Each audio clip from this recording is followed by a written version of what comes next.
जी अस्सलाम वालेकुम। जी वाले। आवाज आ रही है सबको मेरी? यस सर आ रहे। Yes sir. जी। हाँ। तो जैसा कि आप लोगों को पता है कि जो हमारी ये जो है आज फर्स्ट क्लास है, MOCH जो यूपी का एग्ज़ाम है और महाराष्ट्र का CHO का एग्ज़ाम है और इसी तरह यूपी का मेडिकल ऑफिसर का एग्ज़ाम है जो वैकेंसीज है उसके लिए। इसके अंदर आपको पता ही है कि जो जो सिलेबस होता है उसके अंदर जनरल स्टडीज होते हैं। MOCH में जनरल स्टडीज के क्वेश्चन ज़्यादा होते हैं और बाकी जो मेडिकल ऑफिसर का है उसमें थोड़े कम होते हैं। और इसी तरह जो नेशनल हेल्थ मिशन नाम से प्रोग्राम्स सारे जो आते हैं वो सब इसके अंदर आते हैं और साथ में जो आपका यूनानी का और मॉडर्न का जो पोर्शन है वो रहेगा। आज हमने आप लोगों को जो यहाँ पर बताएंगे वो कैसे कैसे क्या स्ट्रेटजी रहेगी आपकी पढ़ाई की, क्या चीजें करनी है, कैसा पेपर आता है और उसके अलावा कुछ क्वेश्चंस भी डिस्कस करेंगे। अभी सारी चीजें आपको सर बता देंगे। और फिर उसके बाद बात आती है कि हमारी जो क्लास है आप लोगों ने ज्वाइन की हुई है, यहाँ पर अचीवर्स आप लोगों ने ज्वाइन किया है। अचीवर्स को ज्वाइन करने का मतलब शायद आप में से ज्यादातर लोग वाकिफ होंगे कि यहाँ पर पढ़ाई ही करनी होती है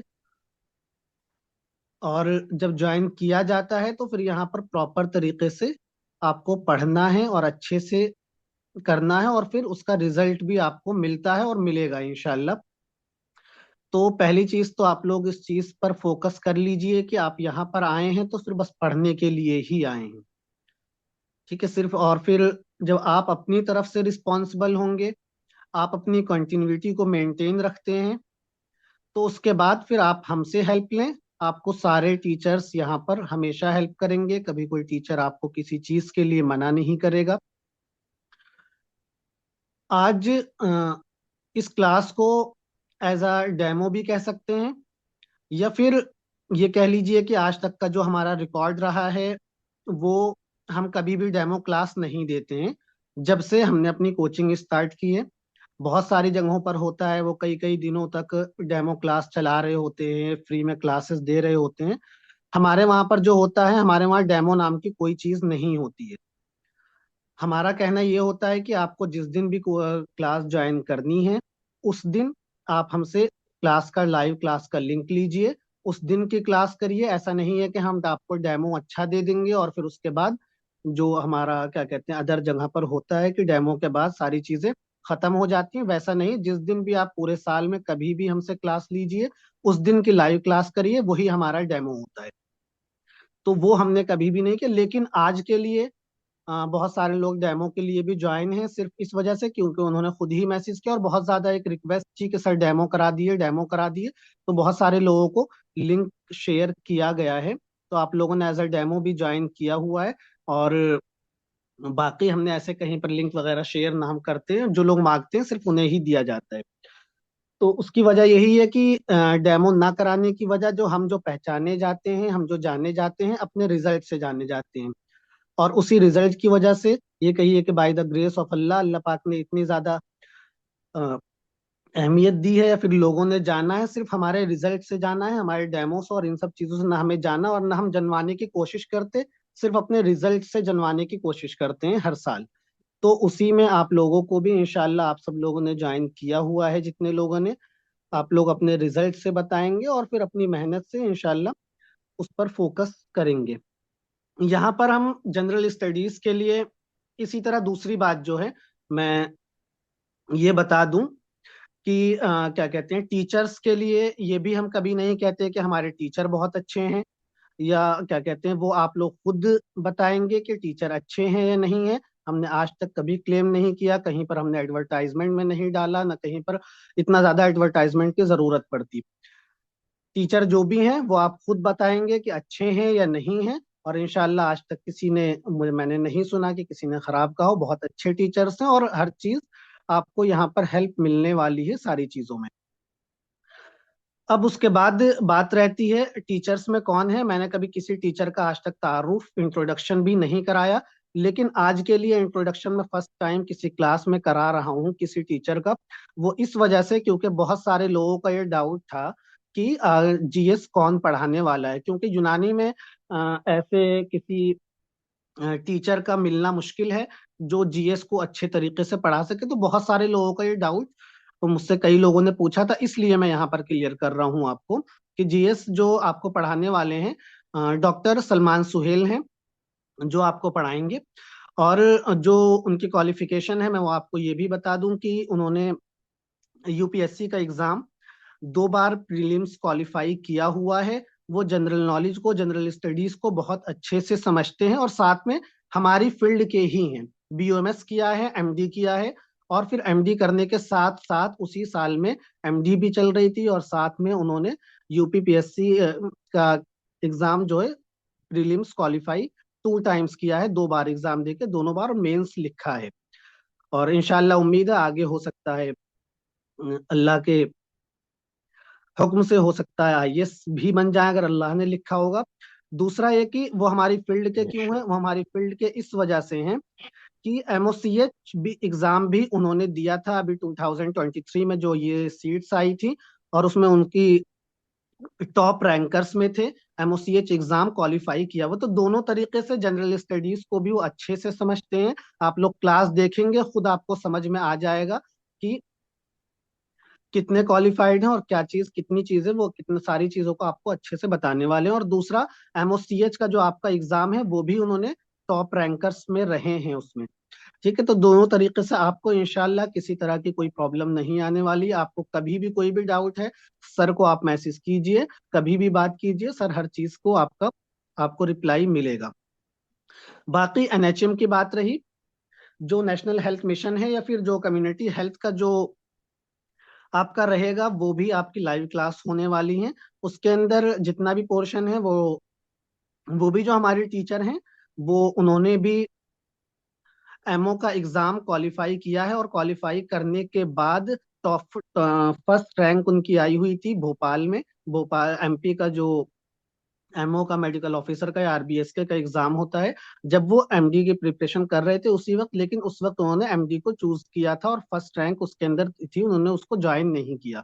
तो दोनों तरीके से वो दोनों टीचर्स हमारे ऐसे हैं जो इस एग्जाम को क्वालिफाई अब बहुत अच्छे रैंक से टॉप रैंकर्स में रहकर उन्होंने किया हुआ और अच्छे से समझते हैं इसको। तो इंशाल्लाह यहाँ पर आपको कोई प्रॉब्लम नहीं आने वाली है। ठीक है, बाकी सारी चीजें आपको आज की क्लास में हम जो सारी स्ट्रेटजी क्या रहेगी, कैसे रहने वाला है क्या चीज, और फिर लास्ट में थोड़ी बहुत कुछ क्वेश्चन सर डिस्कस करेंगे, वो आगे की बात सर करने वाले हैं। ठीक है, आप मैं डॉक्टर सलमान सर है ना? जी। सर मैं आपको होस्ट कर देता हूँ। जी।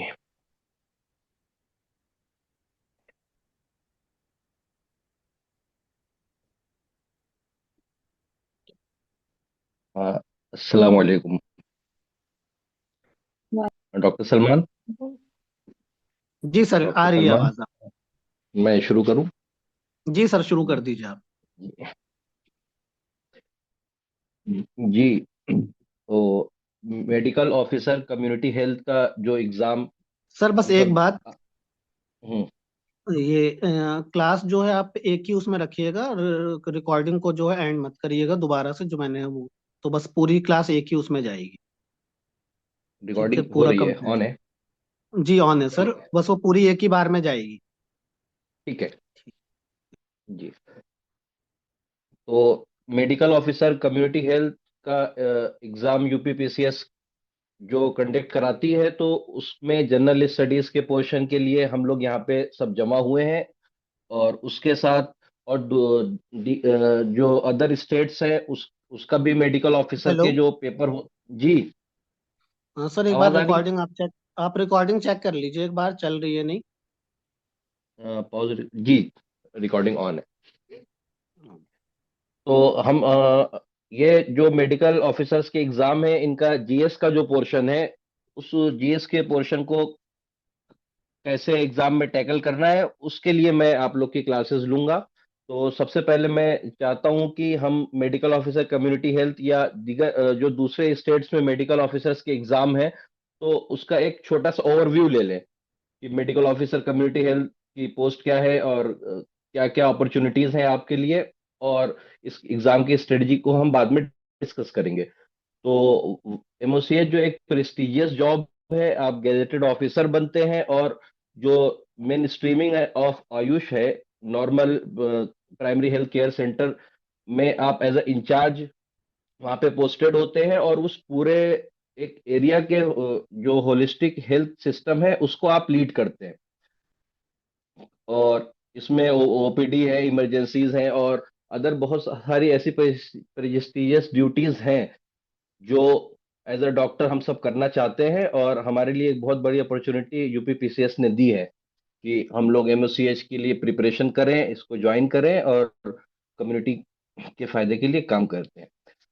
तो दूसरी अहम बात यह है कि एमओसीएच का एग्जाम की जो ओवरव्यू लेते हैं, तो कि इसका पैटर्न, तो ऑब्जेक्टिव टाइप कॉम्पिटिटिव एग्जाम होता है, और टोटल क्वेश्चंस जो है इसमें 150 एमसीक्यू मल्टीपल चॉइस क्वेश्चंस होते हैं, और ईच क्वेश्चंस का 1 मार्क होता है, और निगेटिव मार्किंग का मतलब 1/3 इसमें निगेटिव मार्किंग होती है। तो इसका जो सब्जेक्ट डिस्ट्रीब्यूशन है, तो उसको हम 3 हिस्सों में डिवाइड करके चलते हैं। जो बेसिकली एक मेडिकल साइंस का पोर्शन होता है, जिसमें मॉडर्न और यूनानी के कंबाइंड 75 क्वेश्चंस हैं, और एक जनरल स्टडीज का पोर्शन होता है, जिसमें एक बहुत अच्छा खासा वेटेज एमओसीएच में जनरल स्टडीज के क्वेश्चंस को दिया गया है, जिसमें 50 क्वेश्चंस है। Economy, geography, history, political science, polity और करंट अफेयर्स, ये सब मिलके एक अच्छा खासा बंच बनता है जनरल स्टडीज का। और नेशनल हेल्थ प्रोग्राम्स एनएचएम के या मिनिस्ट्री ऑफ हेल्थ के या एजुकेशन मिनिस्ट्री के जो न्यूट्रिशन या हेल्थ के प्रोग्राम है, तो उसके 25 क्वेश्चंस आते हैं। तो इस तरह ये सब्जेक्ट डिस्ट्रीब्यूशन है। 75 मेडिकल साइंस, मॉडर्न यूनानी कंबाइन, जनरल स्टडीज के 50 क्वेश्चंस, और 25 क्वेश्चंस नेशनल हेल्थ प्रोग्राम्स के। और इसमें निगेटिव मार्किंग सिस्टम होता है, 1/3 निगेटिव मार्किंग है। तो नेट 1/3 निगेटिव मार्किंग का जो प्रैक्टिकल मतलब ये होता है कि ब्लाइंड गेसिंग नहीं कर सकते, नॉलेज बेस्ड एजुकेटेड गेस होगा। क्योंकि प्रोबेबिलिटी के अकॉर्डिंग अगर हम ब्लाइंड गेस करेंगे तो हम जीरो पे पहुंचते हैं। और क्वालिफाइंग क्राइटेरिया एमओसीएच का, उसमें मिनिमम क्वालिफाइंग मार्क्स 40% है। तो 150 क्वेश्चंस का 40%, 60 नेट करेक्ट क्वेश्चन सही होने चाहिए। तो लास्ट जो सीट्स आई थी हमारे टाइम पे, वो 960 या 63 के सीटें थी। तो उसमें 3 टाइम्स क्वालिफाई होना था इंटरव्यू के लिए। तो 26-2700 बच्चे क्वालिफाई होने चाहिए थे, लेकिन इस जीएस के पोर्शन की वजह से सिर्फ 400 या 425 बच्चों ने इंटरव्यू क्वालिफाई किया था।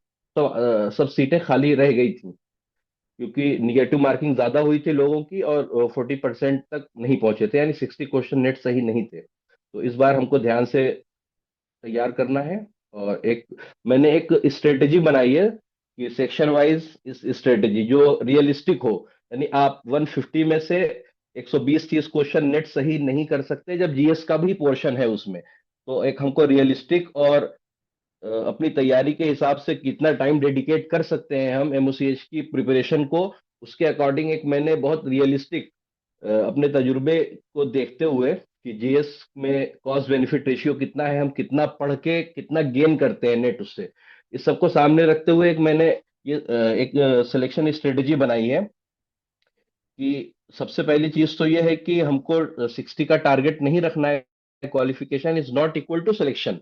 कि क्वालिफाई होने के बाद अब कंपटीशन शुरू होगा कि जो अर्ली 200 2,500 या 2,600 बच्चे होंगे, उनको इंटरव्यू के लिए बुलाएंगे। तो सेफ सिलेक्शन टारगेट हमको 75 से या 80 से 90-95 तक नेट करेक्ट आंसर का लेके चलना है, जिसको अगर सेक्शन वाइज आप डिवाइड करें, तो नेशनल हेल्थ प्रोग्राम में का हमको 20 नेट क्वेश्चन का टारगेट रखना है। क्यों, मैं आगे बात करता हूँ कि 25 में से 20 क्वेश्चन सही हो प्रोग्राम्स में से। जनरल स्टडीज का 50 में से 25 से 30, क्योंकि बहुत एक वास्ट सब्जेक्ट है, इसमें बहुत अलग अलग सब्जेक्ट्स होते हैं, इन सबको उतना अच्छे से तैयार कर लेना इतने कम टाइम में कि आप 50 में से 40 क्वेश्चन सही कर लें, ये पॉसिबल नहीं है। तो जो एक रियलिस्टिक होगा, जो हम कर सकते हैं, जिसके हम कैपेबल हैं, हम उसकी बात करेंगे। और तीसरा मेडिकल सब्जेक्ट है, तो आप सब लोग उसके एक्सपर्ट हैं, तो 50 तक का आपको उसमें से टारगेट करना है। तो इस तरह से है। तो मेडिकल सब्जेक्ट्स जो हैं, वो आपका स्ट्रॉन्गेस्ट स्कोरिंग एरिया है, उसमें आपको कुछ बताने की जरूरत नहीं है।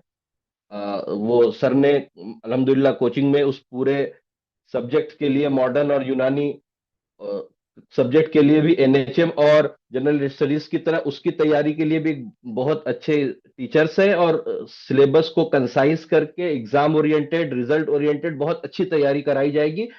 और डिस्कशन और पेपर्स आपको दिए जाएंगे, उसका डिस्कशन होगा, डिस्कशन के बाद आप लोग के जितने डाउट होंगे क्लियर करके, ताकि कोई परेशानी ना हो। एग्जाम्स जो भी हैं, ये सब एग्जाम्स पढ़ने से ज्यादा स्मार्ट स्ट्रेटेजी पे काम करना है। आप अगर 4 घंटा पढ़ते हैं, दूसरा 5 घंटा पढ़ता है, लेकिन आप अगर स्मार्ट स्ट्रेटजी होगी, एग्जाम फोकस स्ट्रेटजी होगी, क्या पढ़ना है ये आपको पता होगा, तो फिर आपको आगे बढ़ने से, फ्यूचर सिक्योर करने से कोई रोक नहीं सकता। तो इसमें जो मॉडर्न मेडिकल सब्जेक्ट है, ये तो हम आगे बात कर लेंगे, कॉन्सेप्चुअल क्लैरिटी हो, और जो हाई यील्ड फोकस एरियाज है उस पे हम सबको फोकस करना है। मैं ये पीपीटी शेयर कर दूंगा, आप लोग पढ़ लेंगे, ये बताने की जरूरत नहीं है। यूनानी सब्जेक्ट में भी जो यूनानी टर्म्स है, टर्मिनोलॉजी है, क्लासिफिकेशन है, इलाज बित तदबीर, हुम्मा, उसूल तिब, ये सब पोर्शन को बहुत अच्छे से करना है। आप इसमें जितना ज्यादा मेहनत करेंगे और उनको बार बार रिवाइज करेंगे, उतने हाई मार्क्स आने के चांसेस हैं। अब मैं जिन चीजों पे बात करना चाह रहा हूँ, वो दो, नेशनल हेल्थ प्रोग्राम्स और जनरल स्टडीज की, ये दो पोर्शन ऐसे हैं कि अगर आप इसमें अच्छा करते हैं, तो आपका 80 से 90% सिलेक्शन के चांसेस बढ़ जाते हैं। नेशनल हेल्थ प्रोग्राम्स क्यों जरूरी हैं? क्योंकि वो हाईली फैक्चुअल्स हैं, हाई यील्ड है, स्कोरिंग सेक्शन है, बहुत थोड़ा सा पढ़ना है, बहुत आसान से क्वेश्चन आयोग पूछता है उससे। लॉन्च ईयर क्या है, मिनिस्ट्री क्या है, टारगेट क्या है, की थीम्स क्या है, कि जो बच्चों, मिसाल दे रहा हूँ, आरबीएसके के जो प्रोग्राम बच्चों के लिए है, तो 0 से 6 ईयर्स के लिए कौन है, 18 ईयर के लिए कौन है, ये बेसिक बेसिक चीजें पूछता है, बस इसको अच्छे से मेमोराइज करना है। तो ये 25 क्वेश्चन होंगे नेशनल हेल्थ प्रोग्राम्स के, जिसका कम से कम हमको 20 क्वेश्चन सही करना है, अगर आपको इंटरव्यू तक जाना है उसके लिए। और जो मेरा पोर्शन है जनरल स्टडीज, जिसकी अभी हम आगे बात करेंगे, और उसकी डेमो क्लास में, या एमओसीएच का जो लास्ट ईयर का पेपर था, मैंने शेयर भी किया है, आप सब लोग उसको खोल लीजिएगा, उसको जब हम डिस्कस करेंगे, तो मैं आगे उस पर आगे बात करूंगा कि जनरल स्टडीज एक डाइसी और कंपेरेटिवली डिफिकल्ट है, कि हमने बहुत टाइम लगा के, आपने इसको पढ़ा नहीं है, आपको ये नहीं पता है कि कहाँ से क्वेश्चन आएगा, कहाँ से नहीं आएगा। मैंने 6-7 साल इसमें मेहनत करी है, यूपीएससी के एग्जाम्स को प्रीलिम्स क्वालिफाई किया है, फूड सेफ्टी ऑफिसर्स का एग्जाम क्वालिफाई किया है, एफएसएसआई का, और जो कोचिंग्स के जो एडमिशन्स के जो बहुत सारे टेस्ट होते थे, तो मुझे बहुत अच्छा अंदाजा है कि स्कोरिंग कैसे करनी है, एमसीक्यू में एलिमिनेशन कैसे करना है, कौन से हाई यील्ड एरियाज हैं जिसमें कम पढ़ के ज्यादा मार्क्स ला सकते हैं, और किन चीजों को आपको लेना है और किन चीजों को छोड़ना है, ये आप नहीं डिसाइड कर सकते, बिना बैकग्राउंड के नहीं डिसाइड कर सकते। तो इस पे हम बात करेंगे। आप लोग को जनरल स्टडीज के लिए सिर्फ ये करना है कि जितना आपको बताया जाए, जो क्लास हम टोटल डिस्कशन करेंगे, क्लास नोट्स देंगे, टेस्ट सीरीज देंगे, टेस्ट सीरीज के बाद फिर उसको डिस्कस करके आपके डाउट क्लियर करके, जिन चीजों में कॉन्सेप्ट की जरूरत है वहां पे कॉन्सेप्चुअल क्लैरिटी देंगे, और कॉन्सेप्ट क्लियर करेंगे। जिन चीजों को आपको याद करना है, रटना है, उसको आपको बताया जाएगा कि बिना उसको आप समझने की कोशिश मत करें, रटें, टाइम कम है और बैकग्राउंड भी कम है। तो इस तरह से हम आगे वो करते हैं। एग्जाम हॉल स्ट्रेटेजी ये बाद में डिस्कस होगी। Thank you. तो ये थे एक ओवरऑल मोटिव स्ट्रेटेजी जो हमको आगे फॉलो करनी है। जनरल तो 3 पोर्शन है, 75 क्वेश्चन जो है वो मॉडर्न मेडिकल साइंस के हैं, यूनानी और मॉडर्न कंबाइंड। सर ने उसके लिए टीचर्स रखे हैं। हाई हाई यील्ड एरिया आप डिसाइड करिए, आपने एग्जाम्स दिए हैं, एमडी के एग्जाम्स दिए हैं, एमओ के एग्जाम्स दिए हैं, किन जगहों से कम पढ़ के ज्यादा मार्क्स लाए जा सकते हैं, उनको क्लियर करिए। और नेशनल हेल्थ प्रोग्राम्स ये हर एग्जाम्स में पूछे जाते हैं। यूपी का एग्जाम हो, महाराष्ट्र का हो, राजस्थान का हो, एमपी का हो, किसी भी एमओ के लिए कम्युनिटी हेल्थ का पोर्शन बहुत जरूरी है। और यूपी पीसीएस ने एक पेज में 20 30 40 चैप्टर्स बता दिए हैं, उनको अच्छे से करना है। उनको टाइमलाइन याद करनी है, लॉन्च ईयर, मिनिस्ट्री, और टारगेट ग्रुप क्या है उसका, कुछ भी एक ऐसा फैक्ट है उसमें जो उसको दूसरी स्कीम से अलग करता है, तो वो आपको पता होना चाहिए। और तीसरा जनरल स्टडीज, तो जनरल स्टडीज में आपको स्मार्ट स्ट्रेटजी अपनानी है, क्योंकि हमारे पास 6 महीने के अंदर एग्जाम्स हो सक पॉसिबिलिटी रहती है कि जो नेक्स्ट ईयर का कैलेंडर आएगा यूपीपीसीएस का, तो उसमें कोई स्लॉट दे दिया जाए एमओसीएच के एग्जाम्स को, क्योंकि बहुत सारे एग्जाम्स हैं ये, और काफी सीटें हैं, तो ये हाई प्रायोरिटी पर रहेगा आयोग के। इसलिए हमको कोशिश करनी है कि 4 महीने के अंदर सिलेबस पूरा हो, ताकि कुछ रिवाइज का टाइम मिले, और यूनानी या मॉडर्न दोनों करना है। तो इस तरह से करना है। सीएचओ लेवल में भी कम्युनिटी हेल्थ के क्वेश्चंस बहुत आते हैं, तो इसको भी। और जनरल स्टडीज जो हम पढ़ेंगे, जनरल स्टडीज एक कॉमन सब्जेक्ट है जो हम पढ़ने जा रहे हैं। एक इंडिया की हिस्ट्री, इंडिया की ज्योग्राफी, इंडिया की पॉलिटी, इंडिया की इकोनॉमी, इंडिया के करंट अफेयर्स, वो कॉमन है। स्टेट वाइज, एग्जाम्स वाइज, हर हर एतबार से कॉमन है। तो जो यहाँ क्लास में हो उसको सब लोग मेमोराइज करने की कोशिश करें। एक्स्ट्रा अलग से न पढ़े, एक सोर्स रखा जाता है और उस सोर्स पे इतनी बार उसको रिवाइज कर किया जाता है कि वो चीज एक दिमाग में बैठ जाती है, क्योंकि एग्जाम में एलिमिनेट करना है। अगर जरा सा कंफ्यूज होंगे तो एक नए सब्जेक्ट में एलिमिनेट नहीं कर पाएंगे, और ऑप्शन कंफ्यूजिंग रहेंगे। तो इस तरह से इंशाल्लाह आगे हम अब बढ़ते हैं। और जो एमओसीएच का लास्ट ईयर पेपर था, तो उसके कुछ क्वेश्चंस जीएस के सॉल्व करने की कोशिश करते हैं, ताकि हमारे सामने दोनों चीजें पता चले। एक तो एलिमिनेट कैसे करना है ऑप्शन को, वो मैं लेटर स्टेज में बताऊंगा जब हम थोड़ा पढ़ लेंगे। तो हमको ये देखना है कि किन किन एरिया से ज्यादा क्वेश्चन है, उनको सॉल्व कैसे करना है, कैसे पढ़ना है। तो एक दूसरी स्लाइड होगी, डॉक्टर सलमान, जी सर। कोई क्वेश्चन?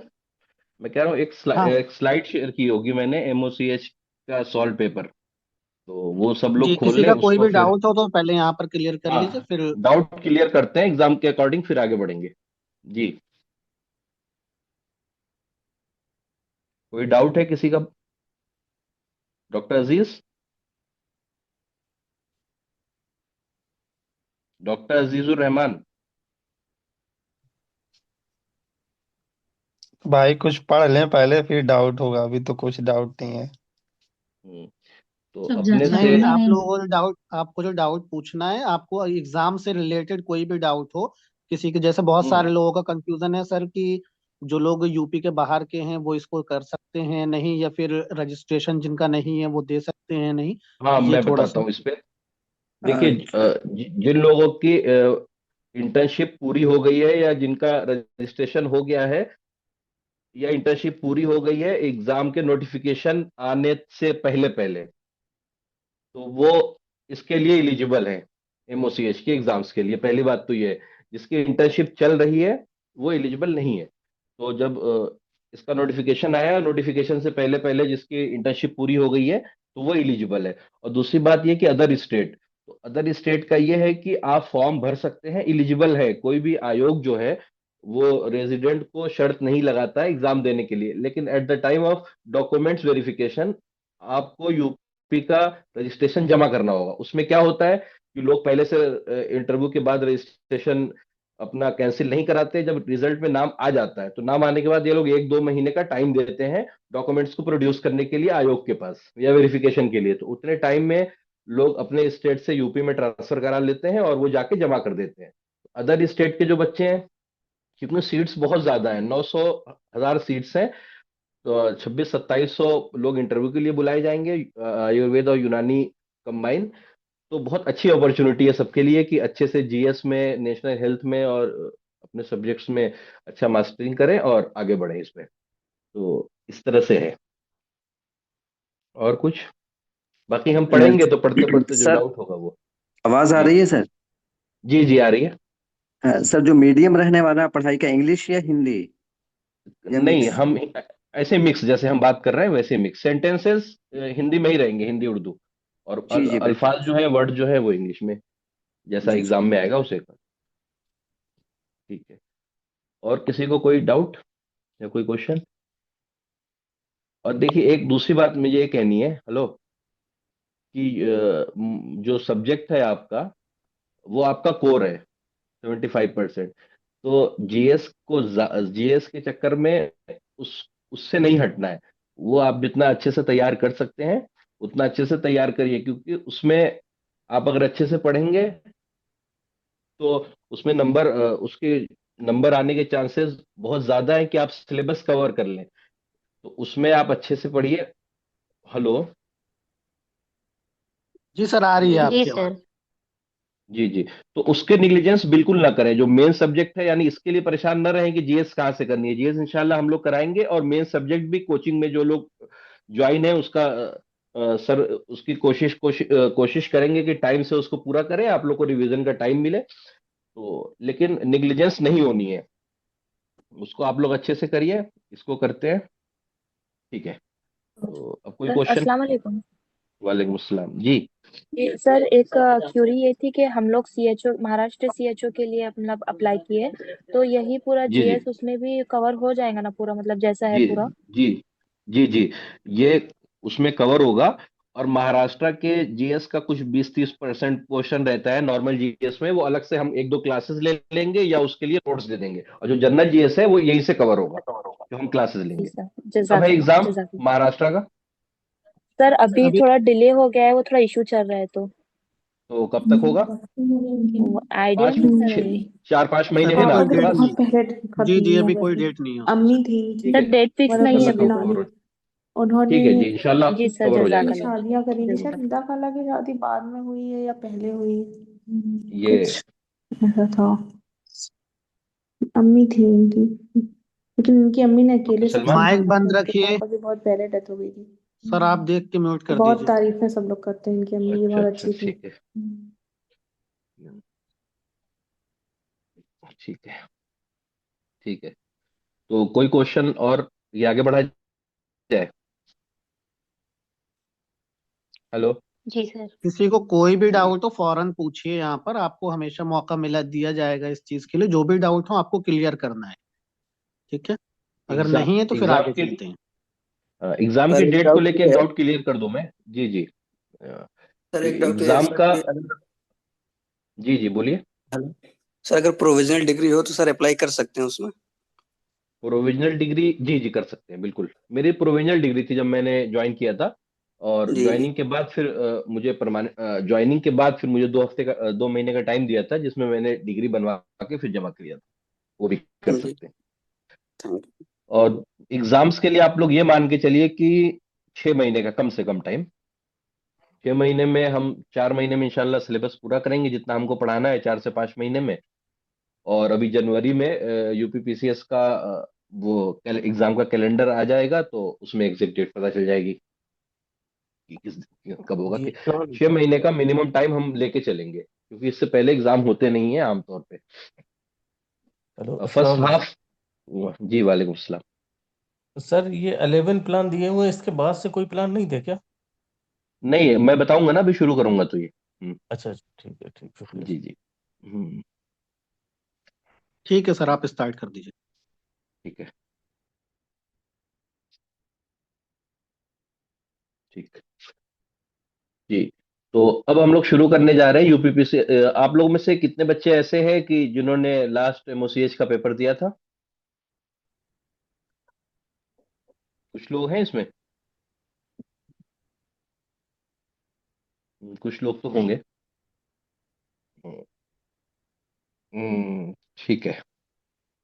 तो अब हम लोग पढ़ते हैं, क्वेश्चन सॉल्व करते हैं। तो मैंने क्वेश्चन जो है वो सीरियल वाइज ही सॉल्व किया है। बाद में इसकी पीडीएफ कभी बना देंगे, जिसमें सेक्शन वाइज रहेगा कि इकोनॉमी के इतने क्वेश्चन है, जीएस के इतने क्वेश्चन है। तो पहला क्वेश्चन जो इस पेपर में था, जिसको मैंने लिया है, तो इसमें इकोनॉमी का क्वेश्चन है कि growth with social justice and equality was the main focus of which 5 year plans, 9th 10th 11th 7th and 8th। तो ये इकोनॉमी का क्वेश्चन है कि किस 5 ईयर प्लान की ये थीम थी। तो बेसिकली जब इंडिया आजाद हुआ था, तो आजाद होने के बाद इंडिया की इकोनॉमिक ग्रोथ कैसे होनी है, तो उसके लिए एक प्लानिंग कमीशन बना था। फिफ्टीज में, 1950s में प्लानिंग कमीशन, पीएम उसका चेयरमैन होता था। उसका काम होता था कि इंडिया की जो जरूरतें हैं उनको देखते हुए कि इंडिया की इकोनॉमिक कंडीशन, सोशल कंडीशन क्या है, उसको देखते हुए अगले 5 इयर्स का इकोनॉमिक डेवलपमेंट का एक प्रोग्राम दे, और उस प्रोग्राम के अकॉर्डिंग फिर इंडियन गवर्नमेंट स्कीम्स लाती थी और इंडियन इकोनॉमी का डेवलपमेंट होता था। तो वो 1950 में वो प्लानिंग कमीशन काम करता था।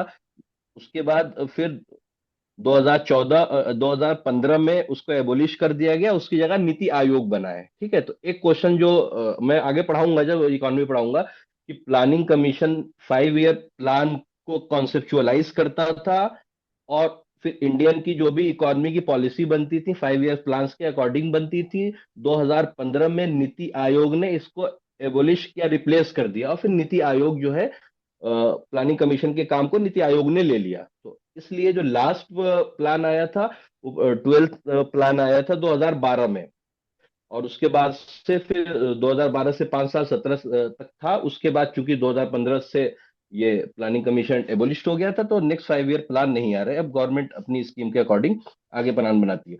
तो अब बेसिकली हमको क्या देखना है कि growth with social justice in equity, ये किस उसमें था। तो जैसा कि हम देख रहे हैं कि ये 10 5 ईयर प्लान की थीम ये थी। तो मैंने जितने भी 12 5 ईयर प्लान्स हैं सबका एक टेबल बना दिया है, तो जिसमें शुरू के दो बहुत अहम है जो आपको पता होने ही चाहिए। फर्स्ट 5 ईयर प्लान में एग्रीकल्चर और इरिगेशन को, क्योंकि इंडिया की जो इकोनॉमी थी एग्रेरियन इकोनॉमी थी, तो एग्रीकल्चर और इरिगेशन पे फोकस किया गया था। इसको कहते हैं हैरोल्ड डोमर मॉडल। हैरोल्ड डोम अगर क्वेश्चन आएगा, हैरोल्ड डोमर मॉडल जो मॉडल था वो किस 5 ईयर प्लान में था, तो हम फर्स्ट 5 ईयर प्लान में। दूसरा प्लान था महालानोबिस मॉडल। इसमें हैवी इंडस्ट्रीज सेटअप की गई थी, आईआईटी आईआईएम बने और स्टील प्लांट्स लगी। ये तो फर्स्ट एग्रेरियन इकोनॉमी थी, दूसरी हैवी इंडस्ट्रीज, स्टील इंडस्ट्री, जो भी हैवी इंडस्ट्रीज है वो होती। उसके बाद आपको ये जिसमें भी इसमें सब में कीवर्ड देखना है, गरीबी हटाओ 5th 5 ईयर प्लान है, इकोनॉमिक स्टेबलाइजेशन ये 6th में है। ये सब अहम है। फिर लास्ट के अहम है, जैसे ये 8th 5 ईयर प्लान में आपसे पूछा जाएगा कि लिबरलाइजेशन, इंडियन इकोनॉमी का रिफॉर्म्स कब हुआ था, लिबरलाइज कब हुई थी। पहले इंडियन इकोनॉमी क्लोज इकोनॉमी थी, यानी हम अंदर करते थे ज्यादा अदर कंट्रीज से, इंडिया एक्सपोर्ट इंपोर्ट नहीं करता था। 1992 में इंडिया का बैलेंस ऑफ बीओपी क्राइसिस हुआ। बीओपी क्राइसिस में 1992 के बाद से इंडिया ने अपनी को लिबरलाइज किया, तो प्राइवेटाइजेशन, ग्लोबलाइजेशन ये सब बढ़ा। तो ये अहम है 8th 5 ईयर प्लान। तो इस तरह से जी, तो ये लास्ट के 5 ईयर प्लान्स आपको याद करने हैं। 8th है, 9th है, 9th social justice, 10th social justice and equity. अब इस 11th का क्वेश्चन बहुत आता है कि इंक्लूसिव ग्रोथ की बात किस 5 ईयर प्लान में की गई है, तो वो 11th में की गई है। लास्ट 5 ईयर प्लान कौन था, सस्टेनेबल ग्रोथ की बात की गई है, क्योंकि 2015 से सस्टेनेबल गोल का कॉन्सेप्ट आ गया था, सस्टेनेबल डेवलपमेंट गोल्स। इसलिए 12 वाले में सस्टेनेबल ग्रोथ की बात की है। तो लास्ट प्लान है प्लानिंग कमीशन एबोलिश्ड आफ्टर दिस। तो ये हमने ऊपर ऊपर से इसको देखा है। आप सब लोग इसको अच्छे से याद कर लीजिए, और अभी हम जब टेस्ट लेंगे इसका, तो इससे क्वेश्चन किया जाएगा इस टेबल से। ये बहुत अहम टेबल है, यूपीपीसीएस हमेशा एक फेवरेट इसका एरिया है, इससे क्वेश्चंस करते हैं। तो ये पहला क्वेश्चन। दूसरा question, agriculture and process food product APEDA का head office is situated at, तो न्यू दिल्ली, भोपाल, नागपुर, शिमला। तो अपेडा एक बॉडी है जिसको मैं डिस्कस करूंगा, तो इसका हेडक्वार्टर न्यू दिल्ली में है। अब दूसरा एक एक अहम चीज है जो मैं आगे जब पढ़ाऊंगा तो बताऊंगा, कि इंडिया की जो बॉडीज हैं, जैसे रिसर्च इंस्टीट्यूट्स हैं, या जो अलग अलग प्रोडक्ट जैसे मरीन प्रोडक्ट है, एग्रीकल्चरल प्रोडक्ट है, फिशरीज है, तो इनके एक्सपोर्ट और डेवलपमेंट के लिए गवर्नमेंट ऑफ इंडिया ने अलग अलग बॉडी बनाई हुई है। तो उस बॉडी के बारे में बहुत क्वेश्चन आता है कि उनकी मिनिस्ट्री क्या है, वो किस ईयर में उनको एस्टेब्लिश किया गया, और उनका काम क्या है, तो और हेडक्वार्टर कहाँ है। 4 5 चीजें आती हैं। जैसे एक हमने अपेडा के बारे में लिखा है, फुल फॉर्म क्या है, agricultural and process food export development authority. Nature, statutory body, ये मैं आगे बताऊंगा कि जो बॉडीज होती हैं वो स्टेटूटरी होती हैं, लॉ से बनती हैं, कॉन्स्टिट्यूशनल होती हैं, जिनका जिक्र कॉन्स्टिट्यूशन में होता है। जैसे UPSC constitutional body, election commission constitutional body. तो 1985 में अपेडा बना था, मिनिस्ट्री ऑफ कॉमर्स के अंडर में, हेडक्वार्टर न्यू दिल्ली है, ये आप लोग रटेंगे।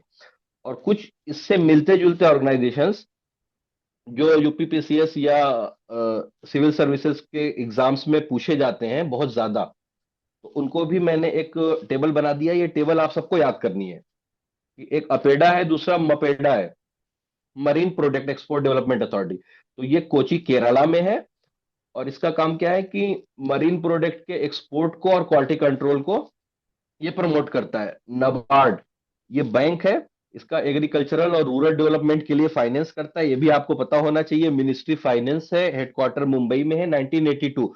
इस तरह से ये एक लिस्ट है, ये लिस्ट सबको याद करनी है आप लोग को। एफएसएसआई का क्वेश्चन आता है, ये नफेड है। तो ये जितने भी ऑर्गेनाइजेशंस हैं, आप सब, ये ऑर्गेनाइजेशंस रेगुलेटरी ऑर्गेनाइजेशंस है, अलग अलग सेक्टर स्पेसिफिक है, जो एग्जाम्स में बहुत पूछा जाता है कि इनका डिपार्टमेंट क्या। एक कंसर्न किससे पूछ लेंगे कि APEDA associated with which industry, तो आपको बताना होगा कि ये कॉमर्स इंडस्ट्री से लिए। नबार्ड, नफेड पूछ लेंगे, नबार्ड कि इसका ताल्लुक किस चीज से है, तो आपको बताएंगे कि नफेड, जैसे नेक्स्ट पेज पे नफेड है ना, ये नफेड है। तो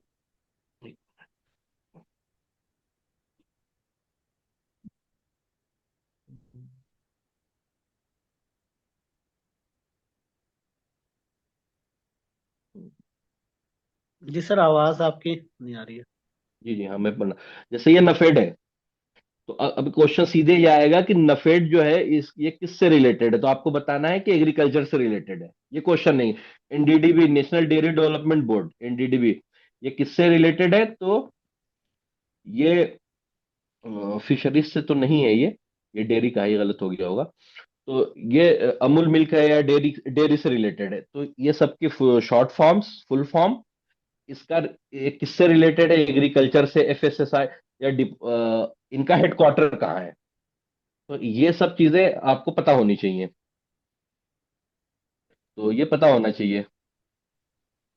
सर इनका पीडीएफ हम लोगों को मिलेगा क्या? हाँ हाँ, पीडीएफ है ग्रुप पे, पीडीएफ आप लोग ठीक। ले लेंगे और पीडीएफ से आगे बढ़ेंगे।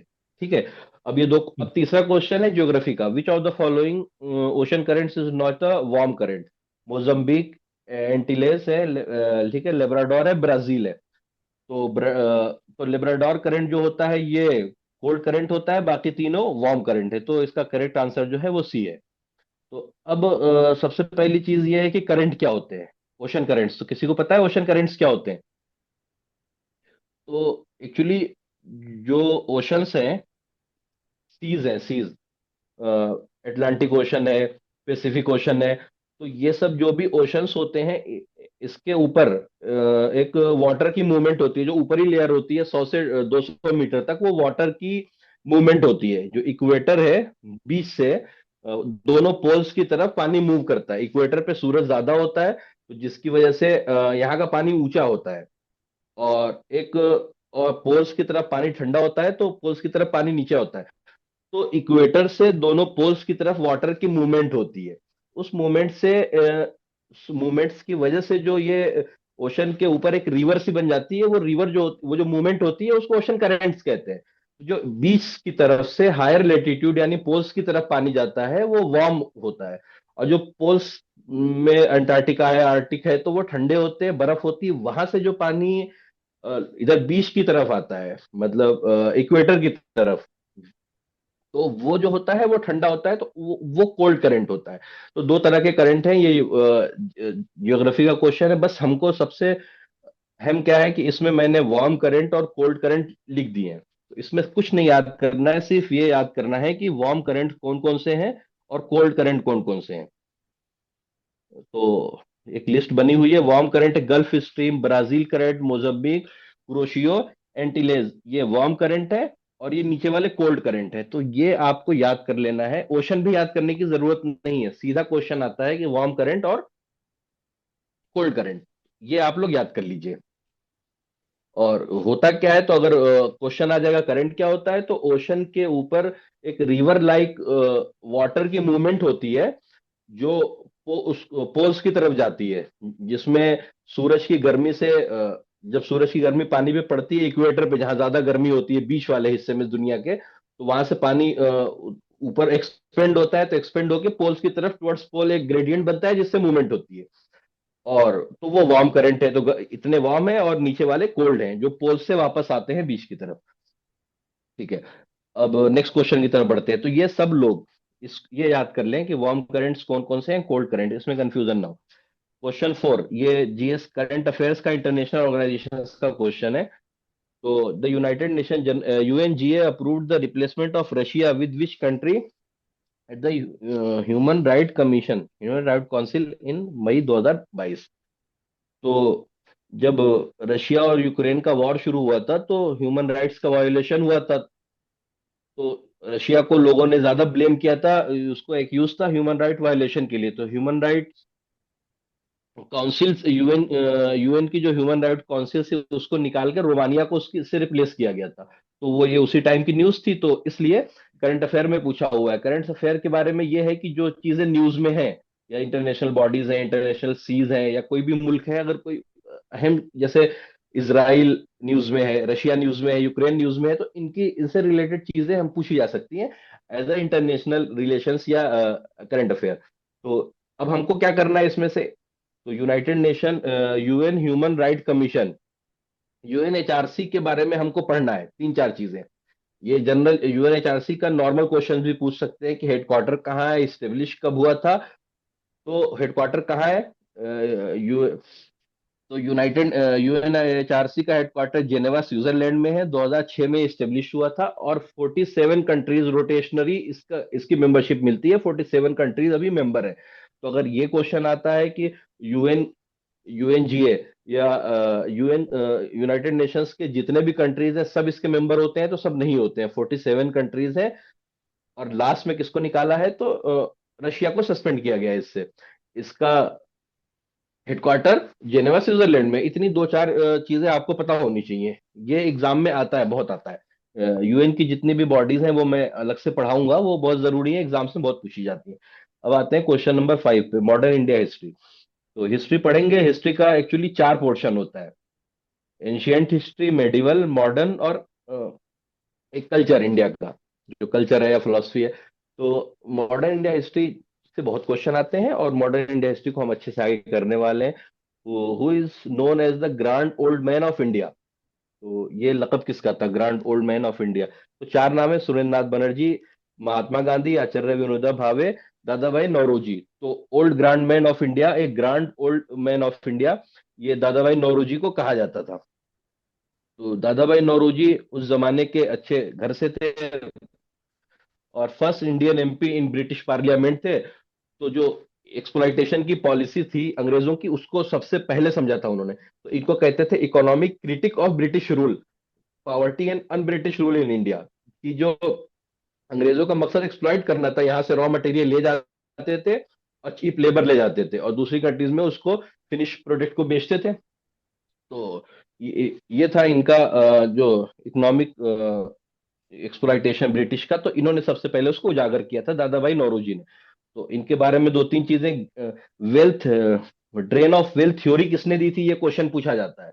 तो अगर ये क्वेश्चन आ रहा है कि ड्रेन ऑफ वेल्थ थ्योरी किसने दी है, तो दादा भाई नौरोजी ने दी है। उसका मतलब क्या है कि रॉ मटेरियल, सोना चांदी लूट के ले जाके दूसरे मुल्कों में उसको बेचना, और फिनिश प्रोडक्ट को बेचते थे, यानी यहाँ से चीजें ले जाके उसको प्रोसेस करते थे, और मजदूर भी हमारे यहाँ से चीप ले जाया करते थे। तो इकोनॉमिक क्रिटिक थे ये दादा भाई नौरोजी। तो इसमें क्या है कि आईएनसी के प्रेसिडेंट बने हैं, इंडियन नेशनल कांग्रेस के 3 बार, फर्स्ट इंडियन एमपी हैं, और सबसे अहम जो चीज है इनकी बुक, वो याद रखनी है। इसको आप लोग जब पढ़िएगा तो निशान लगा लीजिएगा, पॉवर्टी एंड ये आप लोगों ने खोला नहीं है क्या? सबने अपने अपने पास? अच्छा, स्क्रीन पे आ रहा होगा। तो poverty and un British rule in India, ये इनकी बुक है। ड्रेन ऑफ वेल्थ थ्योरी इन्होंने दी है, पहले इंडियन एमपी थे। ये तीन चार पॉइंट्स हैं जो एग्जाम में पूछे जाएंगे।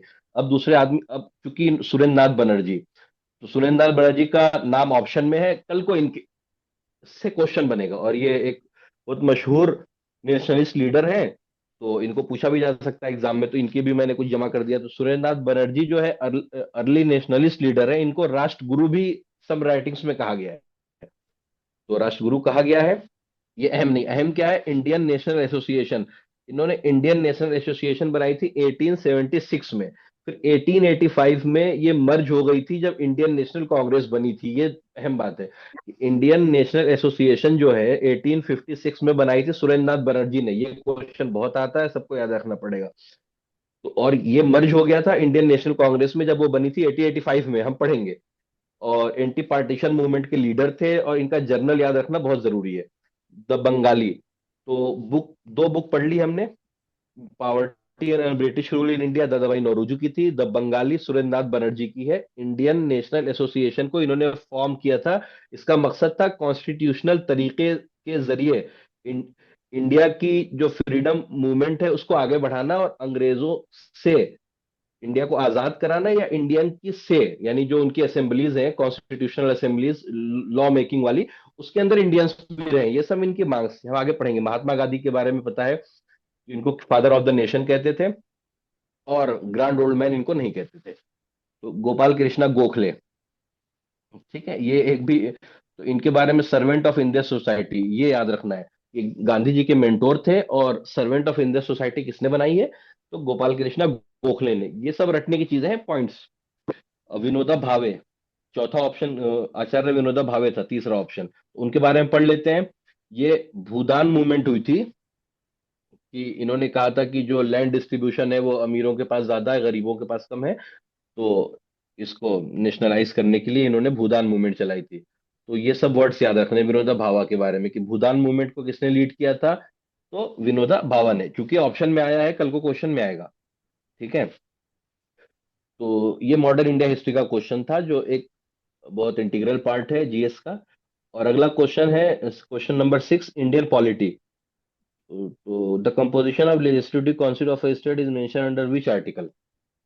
आर्टिकल्स के क्वेश्चन बहुत आते हैं, कि कौन से आर्टिकल में क्या बात की गई है। तो इसका ताल्लुक याद करने से है। जब हम पॉलिटी करेंगे तो अहम अहम आर्टिकल्स को देखेंगे। तो अभी हमने सिर्फ ये बात करनी है कि इंडिया की जो, सुन लीजिए, इंडिया की जितनी भी स्टेट्स, इंडिया का जो पार्लियामेंट का एक सिस्टम है, लेजिस्लेटिव यानी पार्लियामेंट है, और दूसरा जो स्टेट्स का सिस्टम है जिसको कॉन्स्टिट्यूएंट। तो उसमें फर्क क्या, इंडिया की जो पार्लियामेंट है बाई कैमरल है, उसमें एक लोकसभा है, एक राज्यसभा है, वो जरूरी है दो पार्ट्स में। लेकिन जो स्टेट्स का है, तो कॉन्स्टिट्यूशन ने स्टेट्स को दो हिस्सों में बांटा है। कुछ स्टेट्स जो है यूनिकैमरल है, उनके पास सिर्फ एक उनके पास सिर्फ एक विधानसभा होती है, विधान परिषद नहीं होता है, जैसे राजस्थान है। तो राजस्थान जो है, हाँ, तो राजस्थान है, तो राजस्थान में विधान सभा है, विधान परिषद नहीं है। लेजिस्लेटिव असेंबली है, लेजिस्लेटिव काउंसिल नहीं है। उसको लेजिस्लेटिव असेंबली कहते हैं, विधानसभा को, विधान परिषद को लेजिस्लेटिव काउंसिल। और कुछ स्टेट्स ऐसे हैं कि जिसमें लेजिस्लेटिव काउंसिल्स हैं, वो 6 स्टेट्स हैं जो हम अभी आगे देखेंगे। तो लेजिस्लेटिव काउंसिल्स की कंपोजिशन किस आर्टिकल में बोला गया है, तो ये याद रखना है कि आर्टिकल 171 में। और ये पूछा जाएगा कि बाई कैमरल कितने स्टेट्स हैं, तो वो 6 स्टेट्स होते हैं। जो आगे है, UP, Bihar, Maharashtra, by cameral है महाराष्ट्र, सीएचओ वाले याद रखें, कर्नाटका, तेलंगाना, आंध्र प्रदेश। यहाँ पे विधानसभा विधान परिषद दोनों होता है। और इसके अलावा जितने स्टेट्स हैं उसमें सिर्फ विधानसभा होती है, यानी लेजिस्लेटिव असेंबली, लेजिस्लेटिव काउंसिल नहीं होती है। तो आर्टिकल 171 में बात की गई है composition of the state legislative councils के बारे में। आर्टिकल 177 में कुछ बातें हैं, 3 चीजें उसमें से आपको बहुत याद रखना जरूरी है, जो पूछी जा सकती हैं। मैक्सिमम स्ट्रेंथ क्या है, मिनिमम स्ट्रेंथ क्या है, सिलेक्शन मेथड क्या है। तो मैक्सिमम स्ट्रेंथ क्या है, not more than 1/3 of legislative assembly. उस स्टेट के लेजिस्लेटिव असेंबली में जितने लोग हैं उसके 100 से, उसके 1/3 से कम नहीं होना चाहिए। यानी उस स्टेट में अगर 300 लेजिस्लेटिव असेंबली में 300 विधायक हैं, 300 एमएलए हैं, तो एमएलसी जो है वहां पे 100 से कम नहीं होने चाहिए, 100 से ज्यादा हो सकते हैं। और मिनिमम स्ट्रेंथ कितनी है, 40 रखनी है। यानी कोई स्टेट ऐसी है कि लेजिस्लेटिव असेंबली में ही 120 से कम लोग हैं, मान लीजिए 100 हैं, तो वहां पे तो उसके हिसाब से देखा जाएगा 33 होंगे। लेकिन वहां पे मिनिमम 40 रखना है। अगर 1/3 जो है वो 40 से कम हो रहा है तो 40 करेंगे उसको। तो ये मैक्सिमम स्ट्रेंथ मिनिमम स्ट्रेंथ याद रखनी है। और सिलेक्शन जो होता है इसमें इलेक्टेड भी होते हैं, नॉमिनेटेड भी होते हैं। नॉमिनेट गवर्नर करता है, इलेक्ट लोकल बॉडीज करते हैं, ग्रेजुएट्स, टीचर, लेजिस्लेटिव असेंबली, चार जगह से इलेक्ट होके आते हैं, और गवर्नर नॉमिनेट करता है। कौन कौन सा कितना कितना करता है, ये आगे जब हम लोग वो पढ़ेंगे तो बात होगी। आर्टिकल 160, अब इसमें चार आर्टिकल हैं, तो इस तरह से आर्टिकल याद करना आसान होता है। तो आर्टिकल एक बार देख लीजिए, 169 creation and abolition of legislative council, 170 composition of legislative assembly, और 172 ड्यूरेशन ऑफ स्टेट लेजिस्लेचर। ये आपको याद रखना है। और बाई कैमरल स्टेट्स कितने हैं ये भी बहुत पूछा जाता है, ये आपको याद रखना है, 6 हैं, नाम याद कर लीजिएगा आप लोग। क्वेश्चन 7। इकोनॉमी का क्वेश्चन है ये, बल्कि जनरल, ये करंट अफेयर का क्वेश्चन है। ये हेफा बनी थी, joint venture of ministry of education और कैनरा बैंक। ये एक हेफा हायर एजुकेशन फाइनेंसिंग एजेंसी बनी थी, इसको मोटा मोटी सुन लीजिए। एक नॉन प्रॉफिट एनबीएफसी है, एनबीएफसी कहते हैं नॉन बैंकिंग फाइनेंस कंपनी, जो बैंक नहीं है और लोन देती है, उनको एनबीएफसी कहते हैं। तो मिनिस्ट्री ऑफ एजुकेशन और कैनरा बैंक ने ये एक स्कीम निकाली थी। ये इसमें तीन स्टेक होल्डर्स हैं।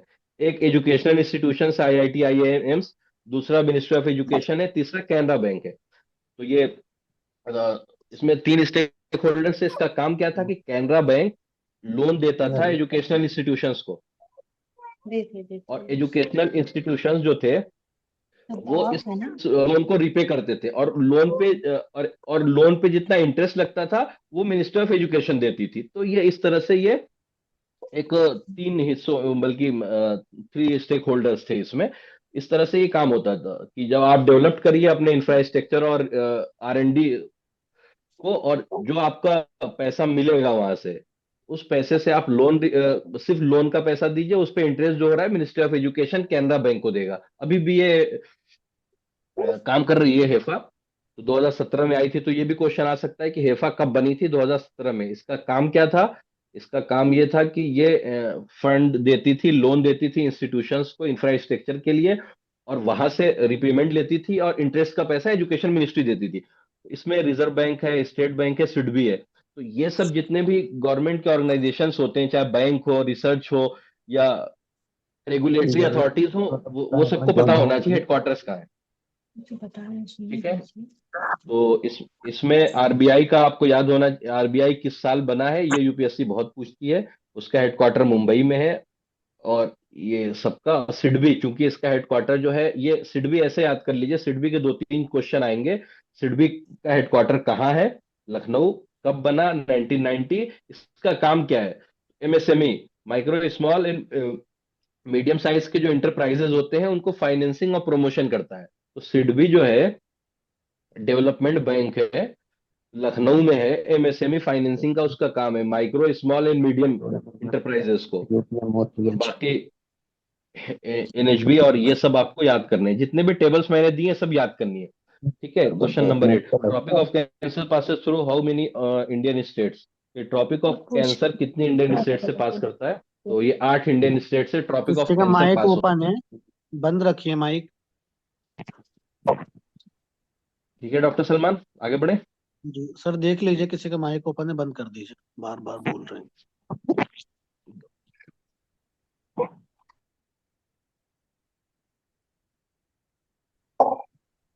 ठीक, नाजिया, ठीक है, हो गया। दिख रहा है, जी सर, कंटिन्यू।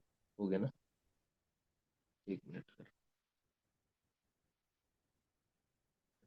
हाँ, तो हम आगे आ जाते हैं। क्वेश्चन नंबर 7 हो गया था। 8, ट्रॉपिक ऑफ कैंसर कितने इंडियन स्टेट से गुजरता है। तो इसका आंसर, करेंट आंसर है C8, कि tropic of cancer 8 Indian state से गुजरता है।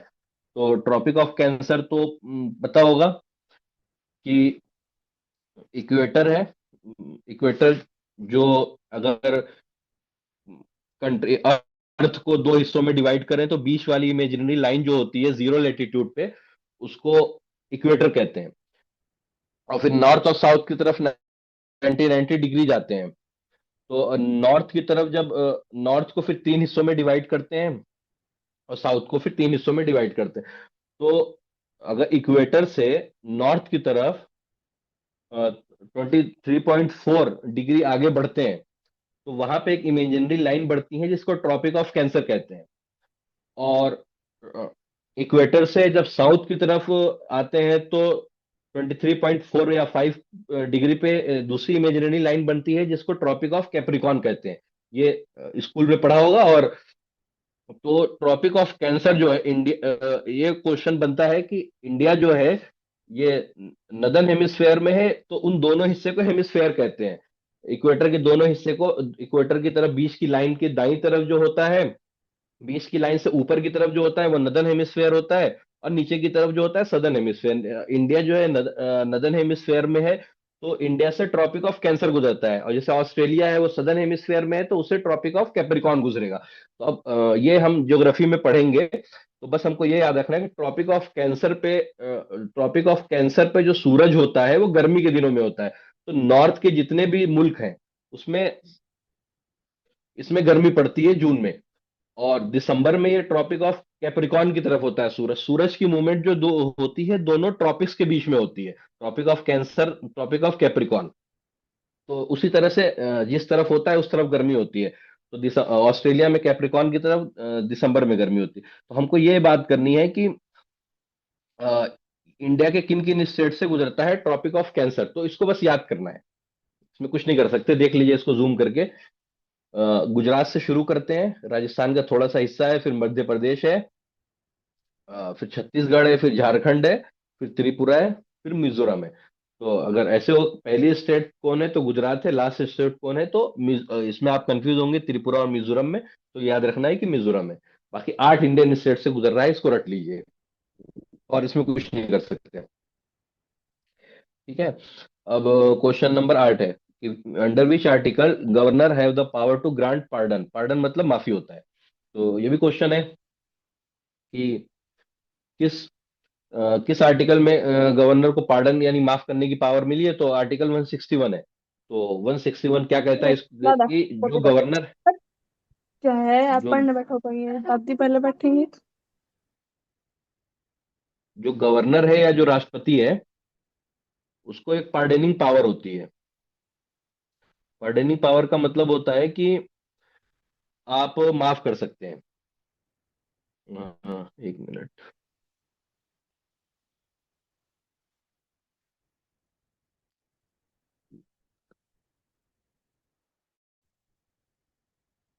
ठीक है।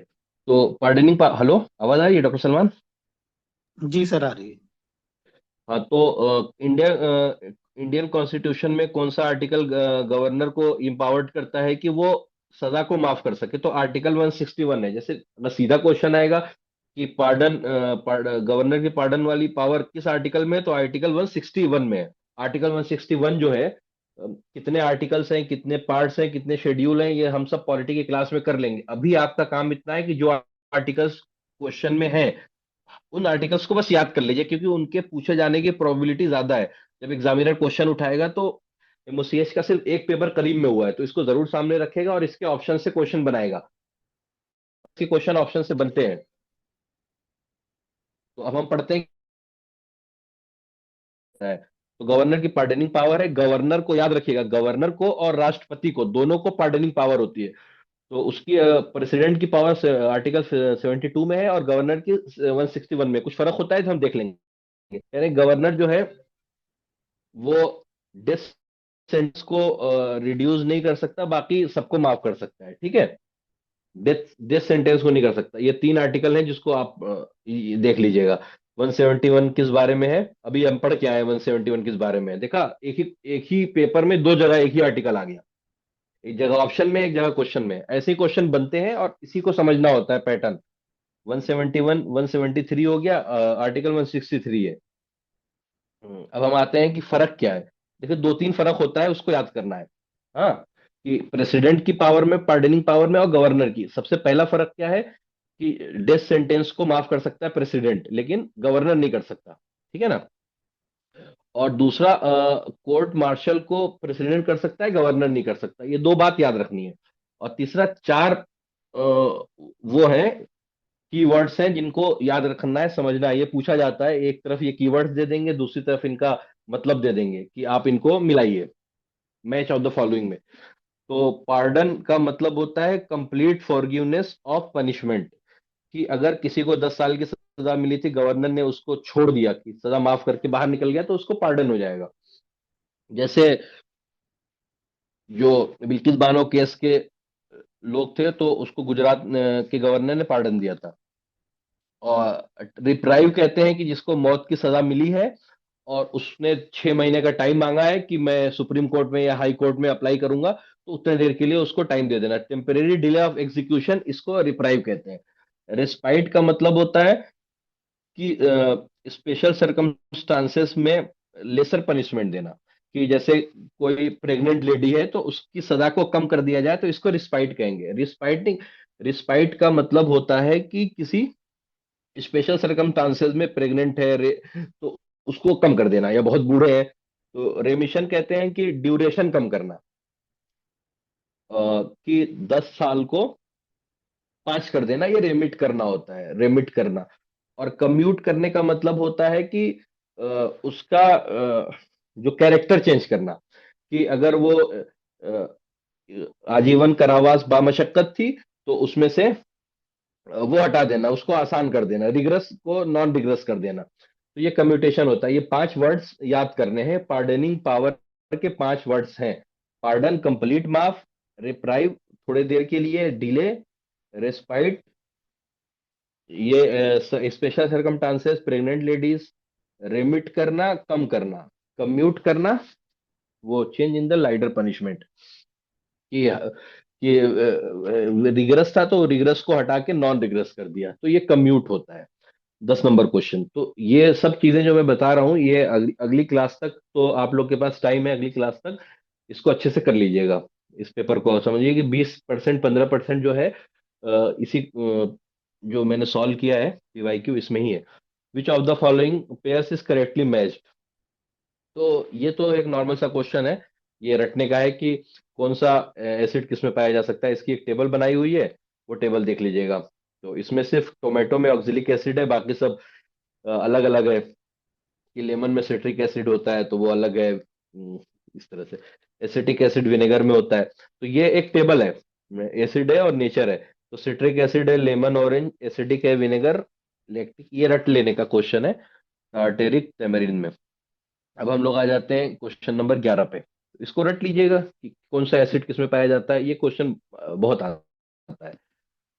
कि अब एक ज्योग्राफी और मिनरल्स का क्वेश्चन है। इंडिया में जो मिनरल्स है, तो मिनरल्स का डिस्ट्रीब्यूशन जो पहाड़ी इलाके हैं, झारखंड है, उड़ीसा है, छत्तीसगढ़ है, महाराष्ट्र है, कर्नाटका है, ये जो पहाड़ का बेल्ट है, तो इस पहाड़ के बेल्ट में मिनरल्स बहुत होता है। क्यों मिनरल्स बनते हैं कि कभी जब ज्वालामुखी फूटता है, तो फिर फूटने के बाद जो अंदर का क्रस्ट है, तो उससे बहुत से मिनरल्स बाहर आते हैं, मेटेलिक नॉन मेटेलिक, और उसके बाद बाहर आके वो जो धरती है, अर्थ है, अर्थ के ऊपर जमा हो जाते हैं, जो पहाड़ी इलाकों में जहाँ पे ज्वालामुखी होता है। तो उसके बाद से फिर वहीं से उन चीजों को निकाल के और हैवी इंडस्ट्रीज में लगाया जाता है, उनको रिफाइन करके। तो वो मिनरल्स होते हैं, मेटेलिक भी होते हैं, जैसे आयरन है, कॉपर, नॉन मेटेलिक भी होते हैं, माइका वाइका। तो अब हम बात करेंगे कि इसमें क्वेश्चन बहुत आते हैं कि एक दो वर्ड्स के नाम आ जाएंगे, ये पूछा जाएगा कि ये किस मिनरल्स की माइंस हैं। बहुत आता है क्वेश्चन, जैसे बेलेडिला माइंस पूछ लेंगे तो ये आयरन की माइन है। और कॉपर की माइंस पूछ लेंगे, मतलब खेतरी कॉपर की बहुत मशहूर माइन है, ये बहुत क्वेश्चन आता है। तो इस तरह से पूछ लेते हैं, तो इसको करके रखना है।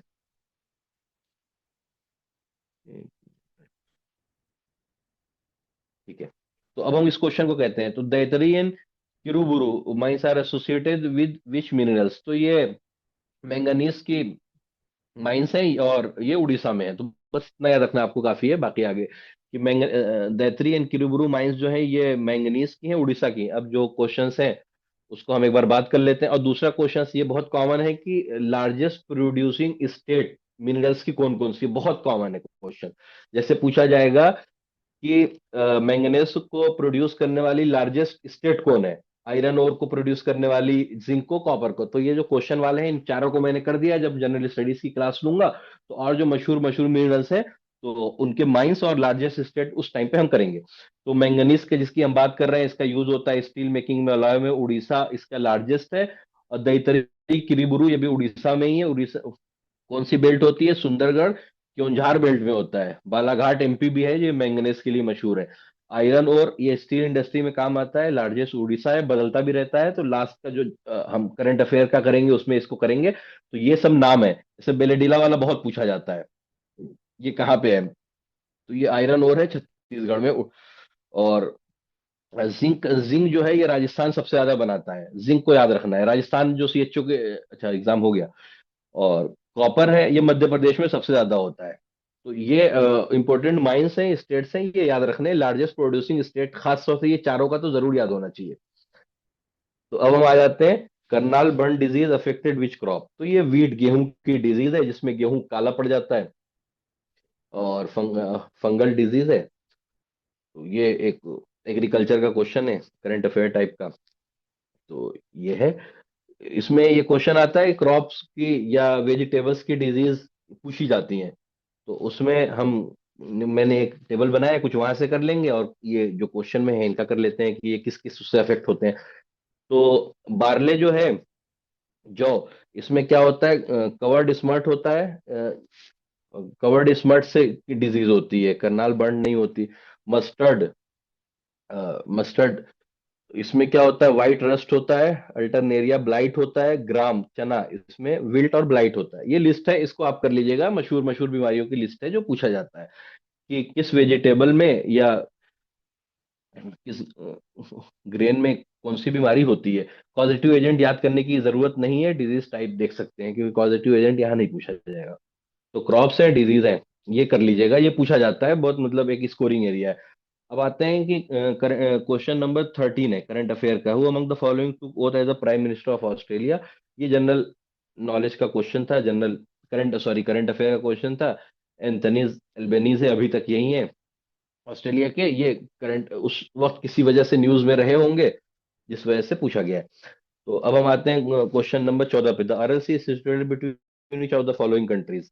अब ये अरल सी, ये लैंडलॉक एक सी है कि किस कंट्रीज के बीच में है? जैसे उज्बेकिस्तान और कजाकिस्तान के बीच में है अरल सी। तो उज्बेकिस्तान और कजाकिस्तान, ये सब चीजें वर्ल्ड ज्योग्राफी के क्वेश्चन, इंडिया से बाहर के जो भी क्वेश्चन आएंगे तो वो किसी ना किसी एक करंट अफेयर की रिलेवेंस से आएंगे कि वहां कुछ ऐसा हुआ होगा जिसकी वजह से वो अखबार की चर्चा में आए और उसको आयोग ने उठा के पूछ लिया। करंट अफेयर देखने का बहुत अच्छा तरीका है।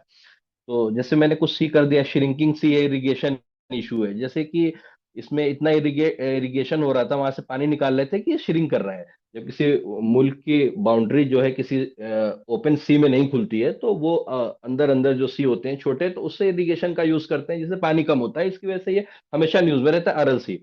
अब ये कैस्पियन सी है, ये भी बहुत आयोग बहुत पूछता है। इसके बारे में क्वेश्चन आ जाएगा कि लार्जेस्ट इनलैंड सी कौन सा है, तो आपको कैस्पियन सी बताना है। इसमें तारीख आप याद कर लीजिए, बाउंड्रिंग कंट्रीज जो है तारीख है कि टी से तुर्कमेनिस्तान, ए से अजरबैजान, आर से रशिया, आई से ईरान और के से Kazakhstan. World largest inland water body है कैस्पियन सी। बहुत क्वेश्चन में आता है, बहुत गलतियां करते हैं, तारीख से इसको याद कर लेना है।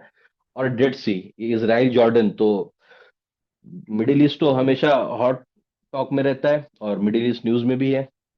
तो डेड सी के बारे में क्वेश्चन आएगा। सबसे पहले फ्रेश वाटर लेक है या साल्ट वाटर लेक है, तो आपको ये बताना है कि ये साल्ट वाटर लेक है, एक क्वेश्चन।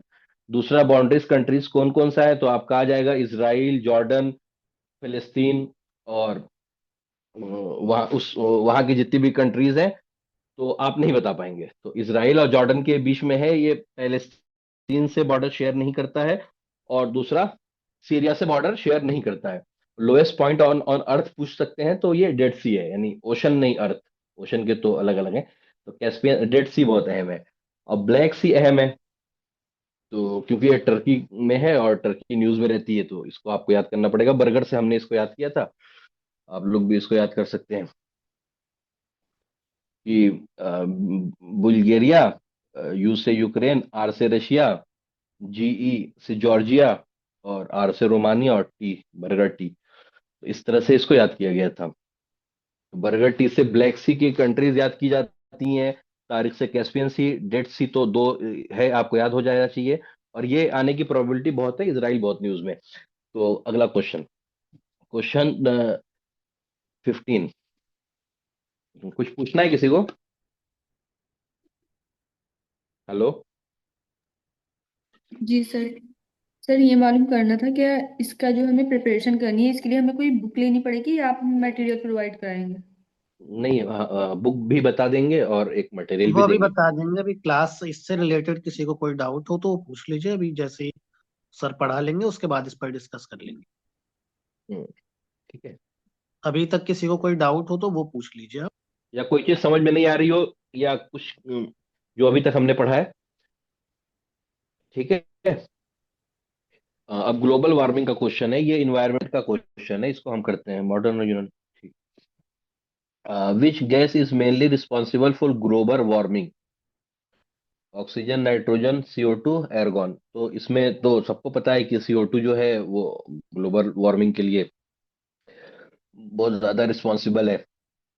तो CO2 सबसे ज्यादा जो गैस रिलीज होती है वो CO2 होती है, क्योंकि जितने भी डिफोरेस्टेशन होते हैं उससे CO2 बहुत ज्यादा रिलीज होता है। तो अब हम बात करेंगे ग्लोबल वार्मिंग क्या है।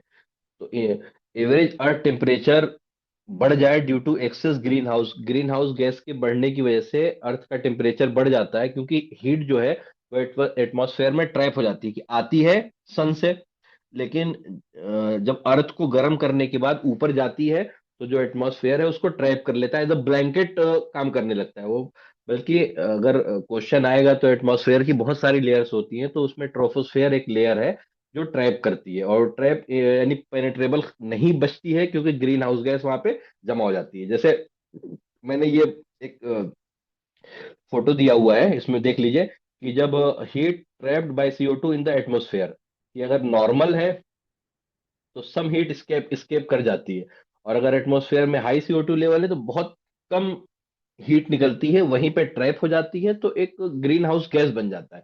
जैसे कार के अंदर क्या होता है, गर्मी आ तो जाती है शीशे से, बाहर नहीं जाती, तो वो ग्रीन हाउस इफेक्ट होता है। तो यही अर्थ में इफेक्ट हो जाता है अगर धूप में कार खाड़ खड़ी है तो ग्रीन हाउस गैसेस जो हैं वो ये हैं ग्रीन हाउस गैसेस। तो ग्रीन हाउस गैसेस, इनके सोर्सेज मैंने लिखे हुए हैं, तो ये याद करना है। सबसे ज्यादा green house gas carbon dioxide है, फिर मीथेन है, फिर नाइट्रस है। और ये कहाँ कहाँ से रिलीज होती है, ये क्वेश्चन आता है, तो इस टेबल को कर लेना है कि कार्बन से फॉसिल फ्यूल बर्निंग सबसे ज्यादा, जो डीजल और पेट्रोल से और डिफोरेस्टेशन और इंडस्ट्रीज से, इनसे सबसे ज्यादा कार्बन डाइऑक्साइड निकलता है।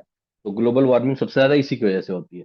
अब ये कुछ ऑर्गेनाइजेशंस हैं जो इन्वायरमेंट के लिए काम करते हैं, और ये पूछे जाते हैं कि कब फॉर्मेशन ईयर क्या है, हेडक्वार्टर क्या है। तो United nation framework convention on climate change, UNFCCC, एक बहुत कॉमन है क्वेश्चन आयोग का। आपको फॉर्मेशन ईयर पता होना चाहिए, 1992 है, बोन जर्मनी में। UNHRC का कहाँ था हेडक्वार्टर, कोई बताइए। अभी हमने पढ़ा है ना, रशिया को जब निकाला गया था। हम्म। जेनेवा। Geneva, Switzerland. ऐसे ही स्विट्जरलैंड। क्वेश्चन आता है, तो वो याद होना चाहिए रहता है कि एक तरफ हेडक्वार्टर दे देंगे, दूसरी तरफ ऑर्गेनाइजेशन दे देंगे, आपको मिलाना है। IPCC, आप inter governmental panel on climate change, ये 1988 में बना था जेनेवा और स्विट्जरलैंड में। इसको बनाया किसने था, यूनेप और WMO ने। यूनेप नीचे आ रहा है, यूनाइटेड नेशन एनवायरमेंटल प्रोग्राम, 1972 है, नैरोबी केनिया में। और वर्ल्ड मेटेरियोलॉजिकल ऑर्गेनाइजेशन, इसका काम मौसम से रिलेटेड होता है, ये 50 में बना था। फिर इन्होंने इन दोनों ने मिलकर 1988 में IPCC बनाया था। ये रिपोर्ट्स वगैरह निकालता है। और उसके नीचे ऑर्गेनाइजेशन इनिशिएटिव, ये इंडिया के हैं। मिनिस्ट्री ऑफ इन्वायरमेंट बनी है 1985 में। और NAPCC इंडिया का एक सबसे पहला प्रोग्राम आया था, national action program climate change. इसका क्वेश्चन क्रोनोलॉजी में आएगा, कि जैसे कि आपको तीन चीजें दे देंगे, ISA, BEE, IMD, ये चारों पांचों दे दिया जाएगा, और इसकी क्रोनोलॉजी में लगाना होगा आपको, तो आप क्रोनोलॉजी में याद करके लगाएंगे। और ISA, इंटरनेशनल सोलर अलायंस, ये बहुत अहम है दो तीन वजह से। एक तो अहम ये है कि एक इंटरनेशनल ऑर्गेनाइजेशन है जिसका हेडक्वार्टर इंडिया में है, ये गुरुग्राम इंडिया में है। बाकी जो इंटरनेशनल ऑर्गेनाइजेशन आमतौर पे इन्वायरमेंट के होते हैं, तो उनका ऑर्गेनाइजेशन जेनेवा या यूरोपियन कंट्रीज में होता है। तो ISA इंडियन है, इसको याद होना इसलिए बहुत जरूरी है। ठीक है।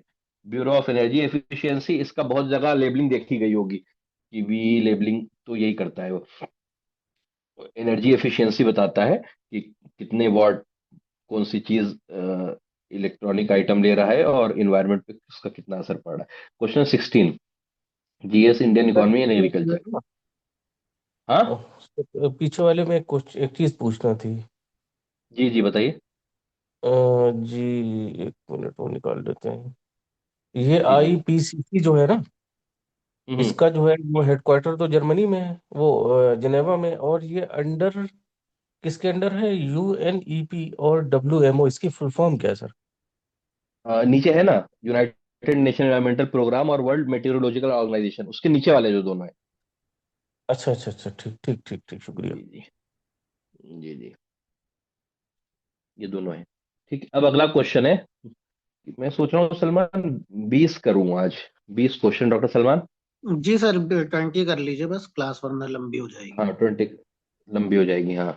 सब देखना भी है लोगों को, इसका एक क्लास के बाद एक बार सब लोग रिवीजन करिएगा। क्वेश्चन 16 करते हैं कि विच of the following is the statutory body responsible for fixing the MSP minimum support price in India. ये क्वेश्चन भी कॉमन है कि मिनिमम सपोर्ट प्राइस यानी वो प्राइस जिसपे गवर्नमेंट किसानों से अनाज खरीदती है। कुछ 20 या 25 अनाज रबी और खरीफ क्रॉप्स होते हैं कि मिनिमम सपोर्ट प्राइस एक गवर्नमेंट तय करती है कि हम इतने रुपए कुंटल या इतने रुपए किलो गेहूं चावल खरीदेंगे, और एफसीआई के गोदाम होते हैं वहां पे ले जाके किसान बेचते हैं, या फिर मंडी में किसान बेचते हैं, और इस प्राइस पे गवर्नमेंट प्रोक्योर करती है, उनसे लेती है। बहुत सारी क्रॉप्स होती हैं, सिर्फ गेहूं चावल नहीं, तकरीबन 20-22 क्रॉप्स को लेते हैं, तो उसको एमएसपी कहते हैं। कि अगर आपने उगाया और आप ये चाह रहे हैं कि आप गवर्नमेंट को बेचें, तो गवर्नमेंट उसको लेती है, और लेने के बाद जो गवर्नमेंट के अपने ग्रेन डिस्ट्रीब्यूशंस के प्रोग्राम चलते हैं, जैसे हर महीने जो राशन मिलता है बीपीएल वाली फैमिली को या राशन कार्ड पे, तो वो जो अनाज देती है गवर्नमेंट, उसको एमएसपी पे किसानों से प्रोक्योर करती है, और एक एमएसपी को एक मार्केट लेवल के अकॉर्डिंग उससे थोड़ा सा ज्यादा बढ़ा के रखती है, ताकि किसानों का नुकसान ना हो। तो किसानों से उसको खरीदती है, एफसीआई के गोडाउन में रखती है, और जरूरत के वक्त जो है बीपीएल फैमिलीज को, या बहुत सारी अलग अलग स्कीम्स होती हैं, तो दया योजना है, बीपीएल है, तो उसके जरिए से वो public distribution system PDS system के जरिए से वो दोबारा गरीब लोगों में बांट देती है। तो उसको पीडीएस कहते हैं, पब्लिक डिस्ट्रीब्यूशन सिस्टम, वो हम पढ़ेंगे। तो एमएसपी पे किसानों से लेके फिर दूसरी स्कीमों के जरिए गरीबों में बांटी जाती है। तो अब उसको पूछने की एमएसपी कौन तय करता है, तो एमएसपी में तो दो तीन चीजें देखनी है। ये commission for agricultural cost and prices, CACP. तो ये है इसका आंसर कि विच of the following body responsible for fixing, fix करती है ये, अनाउंस नहीं करती। अनाउंस के लिए ठीक है। तो अब हम पढ़ रहे हैं कि चार ऑप्शन दिए, NITI Aayog, ministry of agriculture, CSCP, FCI. तो कह रहे हैं करंट ऑप्शन क्या है, commission for agricultural cost and prices. तो MSP are announced by the government, ये याद रखिएगा, दो वर्ड्स हैं यहाँ पे, फिक्स कर।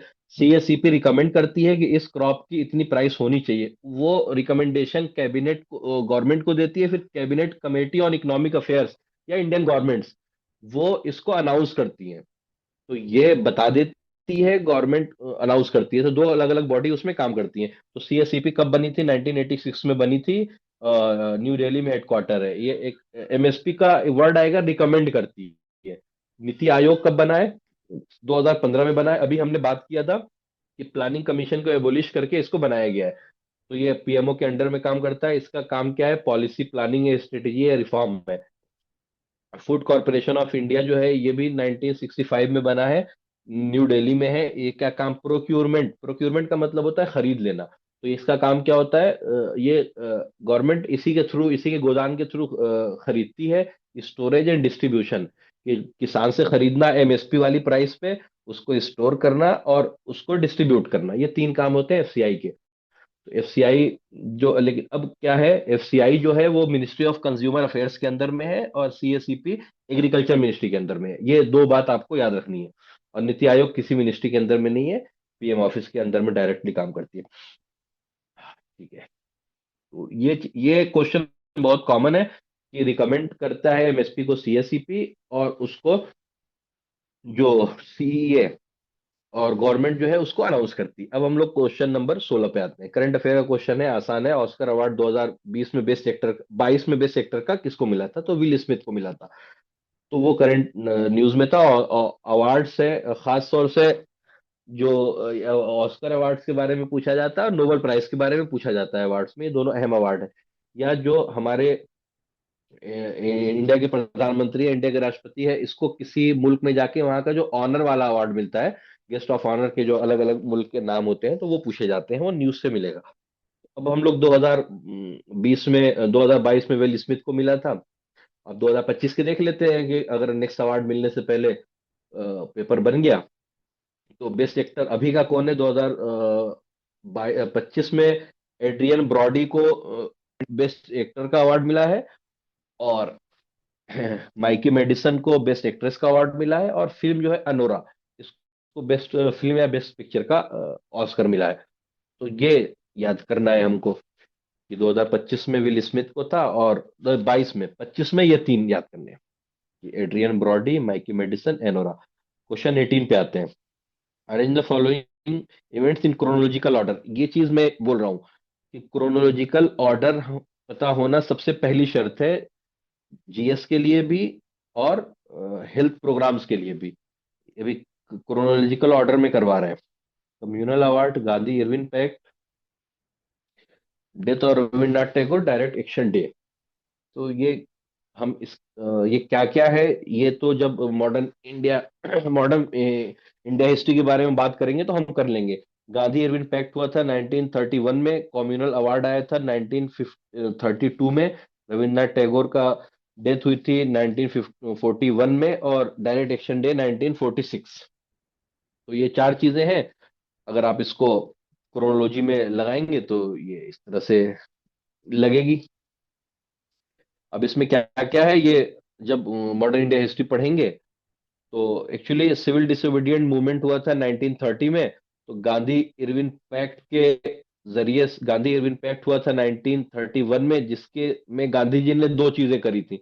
एक तो सिविल डिसोबीडियंट मूवमेंट को सस्पेंड कर दिया था, दूसरा राउंड टेबल कॉन्फ्रेंस चल रही थी एक लंदन में 1930, 31, 32।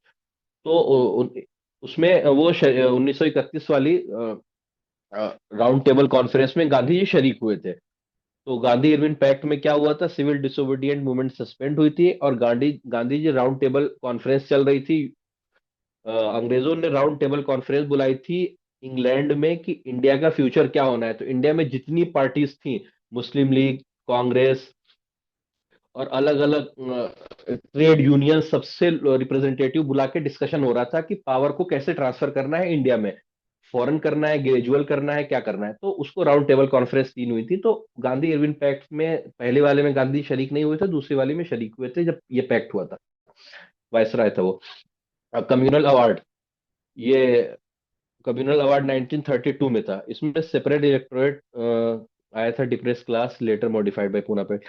कि एक्चुअली कम्युनल अवार्ड का वर्ड का इसका मतलब आता है कि डिप्रेस क्लास, ओबीसी या एससी एसटी के लिए सेपरेट इलेक्टोरेट आया था, कि वो लोग अपने अलग से वोट देंगे, जनरल वोट में उनका अलग से कोई डिप्रेस क्लास का ही उनका रिप्रेजेंटेटिव होगा, और उसको सिर्फ डिप्रेस क्लास। अभी क्या होता है, अभी रिजर्वेशन मिलता है ओबीसी एससी एसटी को, लेकिन वोट सब देते हैं। कम्युनल अवार्ड का मतलब था कि वोट भी जो था वो भी कम्युनल रहेगा, कि अगर एससी का आदमी है तो उसको एससी वाले वोट देंगे, एसटी का है तो उसको एसटी वाले। कम्युनल अवार्ड था। रविन्द्रनाथ टैगोर की डेथ हुई थी 1941 में। तो इंडिया का नेशनल एंथम जो है ये इन्होंने लिखा है। तो 1941 में इनकी डेथ हुई थी। डायरेक्ट एक्शन डे ये मुस्लिम लीग ने किया था 1946 में, जिसपे अभी एक मूवी भी बनी थी, द बंगाल फाइल्स। इसका वो था कि पाकिस्तान की डिमांड को तेज करना, कि अब हम अपने हाथ में लेके पाकिस्तान की डिमांड, यानी फिजिकल मींस यूज करेंगे, और ताकत के बल पे पाकिस्तान की बात, जैसा कि पढ़ाया जाता है, लेंगे। तो इसमें लार्ज स्केल कम्युनल वायलेंस हुआ था। तो डायरेक्ट एक्शन डे की डेट याद कर लीजिएगा, 1946 है। अब हम तो ये क्वेश्चन है मॉडर्न इंडिया हिस्ट्री का, और इसको क्रोनोलॉजी के साथ पढ़ने में चीजें सही से समझ में भी आती हैं। तो जब मॉडर्न इंडिया हिस्ट्री हम पढ़ेंगे तो एक क्रोनोलॉजी की ना, जैसे कि 1850 से शुरू करके 1950 तक क्या क्या हुआ था, उस क्रोनोलॉजी में पढ़ेंगे तो चीजें समझ में आएंगी, और एक तसलसल बना रहेगा। ठीक है, तो ये हो गया मॉडर्न इंडिया हिस्ट्री का क्वेश्चन। अब नेक्स्ट क्वेश्चन की तरफ आते हैं। क्वेश्चन 9 ये साइंस टेक्नोलॉजी का, करंट अफेयर का है। ये what was the main theme of national science day celebrated in India 2022। तो जो नेशनल डेज है और खास तौर से जो साइंस टेक वाले हैं या जो आपसे रिलेटेड है, इन्वायरमेंट हुआ, फार्मा डे हुआ, टीबी डे हुआ, वर्ल्ड हेल्थ डे हुआ, तो ये सब डेज उनकी थीम्स, योगा डे, सब अच्छे से करनी होगी, लेकिन वो हम लास्ट में करेंगे जब करंट अफेयर करेंगे, क्योंकि एग्जाम के टाइम पे 2026 की बहुत सारे डेज होंगे तो उनकी थीम्स करनी होगी। तो हम देख लेते हैं 22 की थीम में क्या पूछा गया है। तो national science day, integrated approach in science and technology for a sustainable future, ये उसकी थीम थी 2022 वाली। तो क्या था, नेशनल साइंस डे को देख लीजिए क्या होता है, 2 3 बार पूछा हुआ है ये क्वेश्चन। इधर सेलिब्रेटेड एवरी ईयर 29 जनवरी, अरे 28 February in India to honour sir CV Raman discovery of Raman effect in 1928। तो सब क्या करना है, ये किसकी याद में मनाते हैं, किसको याद करते हैं, तो VC CV Raman, sir CV Raman की याद में कि उन्होंने रमन इफेक्ट को डिस्कवर किया था। तो उनको ऑनर करते हुए साइंस डे मनाया जाता है 28 फरवरी को। तो उसकी थीम लास्ट ईयर ये थी, अरे 2022 में, और अभी जो 25 की थीम है वो मैंने लिख दी है। अ, लेकिन अभी 26 के बाद ही एग्जाम होगा, तो हो सकता है वही पूछी जाएगी 26 की थीम। तो empowering Indian youth for global leadership in science and innovation for विकसित भारत, ये है अभी की थीम। विकसित भारत का जो टारगेट है 2047 तक है, ये भी याद रखिएगा। अगर क्वेश्चन आ गया विकसित भारत में इंडिया को कब तक विकसित करना है, तो 2047 तक इंडिया को एक डेवलप्ड मुल्क बनाना है।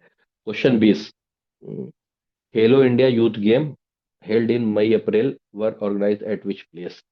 तो ये बेंगलोर में खेलो इंडिया यूथ गेम, ये हर साल भर में या 2 साल में कुछ इंडिया गेम कराती है, इस तरह के प्रोग्राम्स इंडियन यूनिवर्सिटीज। तो ये अप्रैल मई में 2022 में हुआ था, तो ये बेंगलोर में हुआ था, hosted in Bangalore with Jain university as a nodal host. तो 2025 का कहाँ हुआ है खेलो इंडिया यूथ गेम, 24-25 का गुवाहाटी आसाम में हुआ है, नेक्स्ट अभी नहीं हुआ है।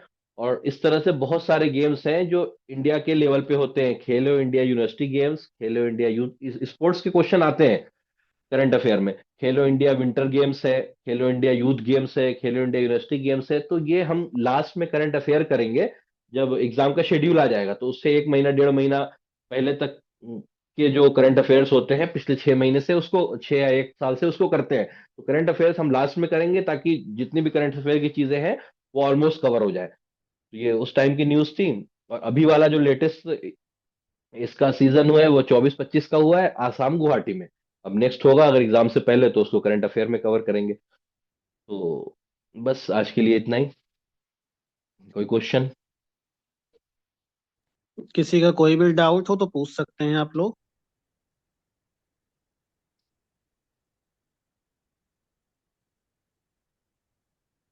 उम्मीद है सर किसी को डेली कोई क्लास की टाइमिंग क्या रहेगी? वो डॉक्टर सलमान इंशाल्लाह बताएंगे क्लास आप लोग को। टाइमिंग उम्मीद ये है कि आपकी 7 बजे या 8 बजे में से दोनों में से एक रहेगी, वो डिस्कस करके सर से बता देंगे। डेली क्लास नहीं रहेगी, क्लास आपकी वीक में 4 क्लासेस रहेंगी। और जनरल स्टडीज की 2 क्लासेस और बाकी 2 क्लासेस एनएच जो कम्युनिटी हेल्थ का है उसका रहेगा। और बाकी हो सकता है अगर सर ज्यादा क्लास लेंगे तो बता देंगे, ग्रुप पे सारी अपडेट दे दी जाएगी आपको। और जो आज तो एमसीक्यूज हुए हैं, बाकी जो आपका पूरा सिलेबस है वो सिलेबस पूरा कवर किया जाएगा, वो सर पूरा कवर करेंगे और बेहतर जानते हैं कि कैसे कवर करना है, वो इजली इंशाल्लाह हो जाएगा। आज तो एमसीक्यूज से ही पढ़ाया गया, उसके बाद बाकी आप उसकी बिल्कुल फिक्र ना करें। ठीक जी है। सर, नेक्स्ट थैंक और यू। नेक्स्ट हाँ सर नेक्स्ट बताइए। क्लास आज के लिए, हाँ, आज जो फिर लिंक नेक्स्ट भेजा था क्लास, उसी से डायरेक्ट ज्वाइन हो जाएगा डेली? नहीं नया क्लास लिंक आएगा अगली बार। लिंक आ जाएगा, नया लिंक आएगा, उससे आप ज्वाइन ग्रुप में आ जाएगा, उससे आप ज्वाइन कर सकते हैं। ठीक है। ठीक है। और दूसरी किसी बात का ये कि जो मैंने पढ़ाया है, 1 मिनट, जो मैंने पढ़ाया है आज, तो आप जी। लोग सब लोग घर जाके देखिए। मैं बहुत इस बात पे बहुत री एम्फेसाइज कर रहा हूँ कि जीएस एक्सपर्टाइज नहीं है लोगों का, तो जीएस के लिए आप लोग को जितना जैसे बताया जाए ना, उसको बहुत अच्छे से फोकस करिए, इंशाल्लाह कवर होगा। और जीएस अगर आपका अच्छा हो गया, जीएस और नेशनल हेल्थ प्रोग्राम्स, तो आपको हमेशा एज रहेगा दूसरे लोगों के ऊपर। बाकी जो मॉडर्न है, यूनानी है, उसमें आप लोग अच्छे से मेहनत करिए, उसमें सब लोग मेहनत करेंगे, तो उसमें जो 10 15 क्वेश्चन का डिफरेंस होगा। आप लोग कोचिंग करेंगे, टेस्ट सीरीज करेंगे, वहां से 10-15 क्वेश्चन का जो डिफरेंस आएगा तो वो रैंक में बहुत सुधार लाएगा आप लोग के। और बाकी इसके लिए जो मॉडर्न और यूनानी पढ़ना है, डॉक्टर सलमान से आप लोग कंसल्ट करिए, वो अच्छे से बताएंगे। और जो मेरा पोर्शन है, मैं इसको पढ़ाऊंगा, जनरल स्टडीज इसके मैं नोट्स दूंगा। एक बुक आती है, मैं उसका लिंक शेयर करूंगा, जीके की, ल्यूसेंट जीके, तो अपडेटेड 2025 की जो बुक होगी वो मैं लिंक शेयर करता हूँ ग्रुप में, आप लोग सब लोग वो मंगा लीजिए ऑनलाइन। तो उसमें से बहुत सारी चीजें होंगी जो हम पढ़ाएंगे क्लास में। और दूसरी बात ये कि एनएचएम, नेशनल हेल्थ प्रोग्राम्स में से के लिए आप लोग कहीं से मत पढ़िएगा, उसके नोट्स हम जो जो देंगे वहां से पढ़िएगा। और बाकी इसके लिए जो जीके सर पुरानी सर पड़ी है हमारे पास। जीएस का जो पोर्शन है। जी। जीके लुसेंट की हमारे पास पुरानी है, 4-5 साल पुरानी। नहीं तो आप उसकी नहीं ले लीजिए, क्योंकि बहुत सारी, अच्छा। जैसे टाइगर रिजर्व्स है, बहुत सारी चीजें अपडेट होती रहती है ना जीएस में। ठीक। जी। तो जैसे हिस्ट्री है, पॉलिटी है, या हिस्ट्री है वो तो सेम रहेगी, पॉलिटी अपडेट होती है, इकोनॉमी अपडेट होती है, जियोग्राफी में बहुत सारी चीजें, पार्क बनते हैं। और न्यूज़पेपर पढ़िए आप लोग, तो न्यूज़पेपर पढ़ते में न्यूज़ में रखिए। जैसे यूपी के लोग हैं, अभी आज मैं एक न्यूज़ पढ़ रहा था, तो उसमें क्या था कि टेक्सटाइल पार्क बन रहा है बनारस में, संत कबीर के नाम पे। तो वो यूपी वाले सबको पता होना चाहिए कि अगर आप पूछ लेंगे टेक्सटाइल पार्क किस डिस्ट्रिक्ट में बन रहा है, यूपी का क्वेश्चन डिस्ट्रिक्ट से आएगा, किस डिस्ट्रिक्ट में बन रहा है, तो बनारस में। संत कबीर टेक्सटाइल पार्क किस डिस्ट्रिक्ट में इनॉग्रेट हो रहा है, तो बनारस है, वाराणसी है। तो ये पता होना चाहिए, ऐसे न्यूज में रखिए। जो चीज नहीं दिखे उसको अपनी कोई कॉपी बनाइए, उस पर नोट कर लीजिए, और उसको याद रखिए। हाँ, आप क्वेश्चन बोल के क्वेश्चन करिए, बोल के। हाँ, एक मिनट अच्छा, बोलता हूँ। डेली सर पढ़ते टाइम नोटबुक रखना है, एक अलग से बनाना है? हाँ, अपने लिए, ताकि आपको जो पॉइंट्स ऐसे लगे कि वो पॉइंट्स आपको बार बार रटने हैं, तो उसको रट लीजिए। सीट्स है यूपीएससी की है, सीएससी की। ये शफक कौन है? ये जो 25 सीट्स हैं, देखिए दो तरह की सीट्स होती हैं। एक यूनानी मेडिकल ऑफिसर है, मेडिकल ऑफिसर कम्युनिटी हेल्थ है। यूनानी मेडिकल ऑफिसर एक अलग सेटअप होता है, जो यूनानी डिस्पेंसरी होती है, उसकी नौकरी है। और मेडिकल ऑफिसर कम्युनिटी हेल्थ, ये जो मॉडर्न सीएससी पीएससी जो आप लोग पढ़ती हैं, कि इतने पॉपुलेशन पे इतनी पीएससी होगी, इतना सब सेंटर होगा, ये उसकी नौकरी है। तो आप अगर एमओसीएच में होंगी तो आप सीएमओ के अंडर में काम करेंगी, मिनिस्ट्री ऑफ हेल्थ के अंडर में काम करेंगी। और नॉर्मल जो एमबीबीएस डॉक्टर काम करते हैं ग्राउंड लेवल पे, ग्रास रूट लेवल पे, वो आप लोग हम लोग करते हैं, कि हम उनके साथ ड्यूटी करते हैं, हम उनके साथ इमरजेंसी करते हैं, या और जो इम्यूनाइजेशन के प्रोग्राम होते हैं उसको सुपरविजन, ये सब काम होता है एमओसीएच में। जो एमबीबीएस डॉक्टर का काम होता है वो आपका काम होता है। यूनानी जो 25 सीट है वो यूनानी मेडिकल ऑफिसर है, वो यूनानी डिस्पेंसरी की सीट्स है। वो मतलब मेन स्ट्रीम की सीट नहीं है, ये मेन स्ट्रीम की सीट है। आप एक पीएससी के हेड होते हैं, जिस पीएससी में आपकी पोस्टिंग होती है, एडिशनल पीएससी पे। जी। नोट्स जीएस के मिलेंगे इंशाल्लाह। जीएस के नोट्स हम देंगे। और जो ल्यूसेंट की बुक है वो सब लोग मंगा लें, 2025 वाली। इंग्लिश में जो कंफर्टेबल हो इंग्लिश में मंगा लें, जो हिंदी में कंफर्टेबल हो हिंदी में मंगा लें। महाराष्ट्र के जो लोग हैं वो महाराष्ट्र के लिए अलग से मैं एक बुक बता दूंगा, महाराष्ट्र जीएस की पतली सी, वो पढ़ेंगे। यूपी की एक अलग से जीएस की पतली सी बुक होगी, जिसमें यूपी का इकॉनमी होती है, या यूपी की पॉपुलेशन, या महाराष्ट्र की पॉपुलेशन, वो अपना स्पेसिफिक जीएस, जो स्टेट स्पेसिफिक जीएस होगा, उसको देख लेंगे। ठीक है।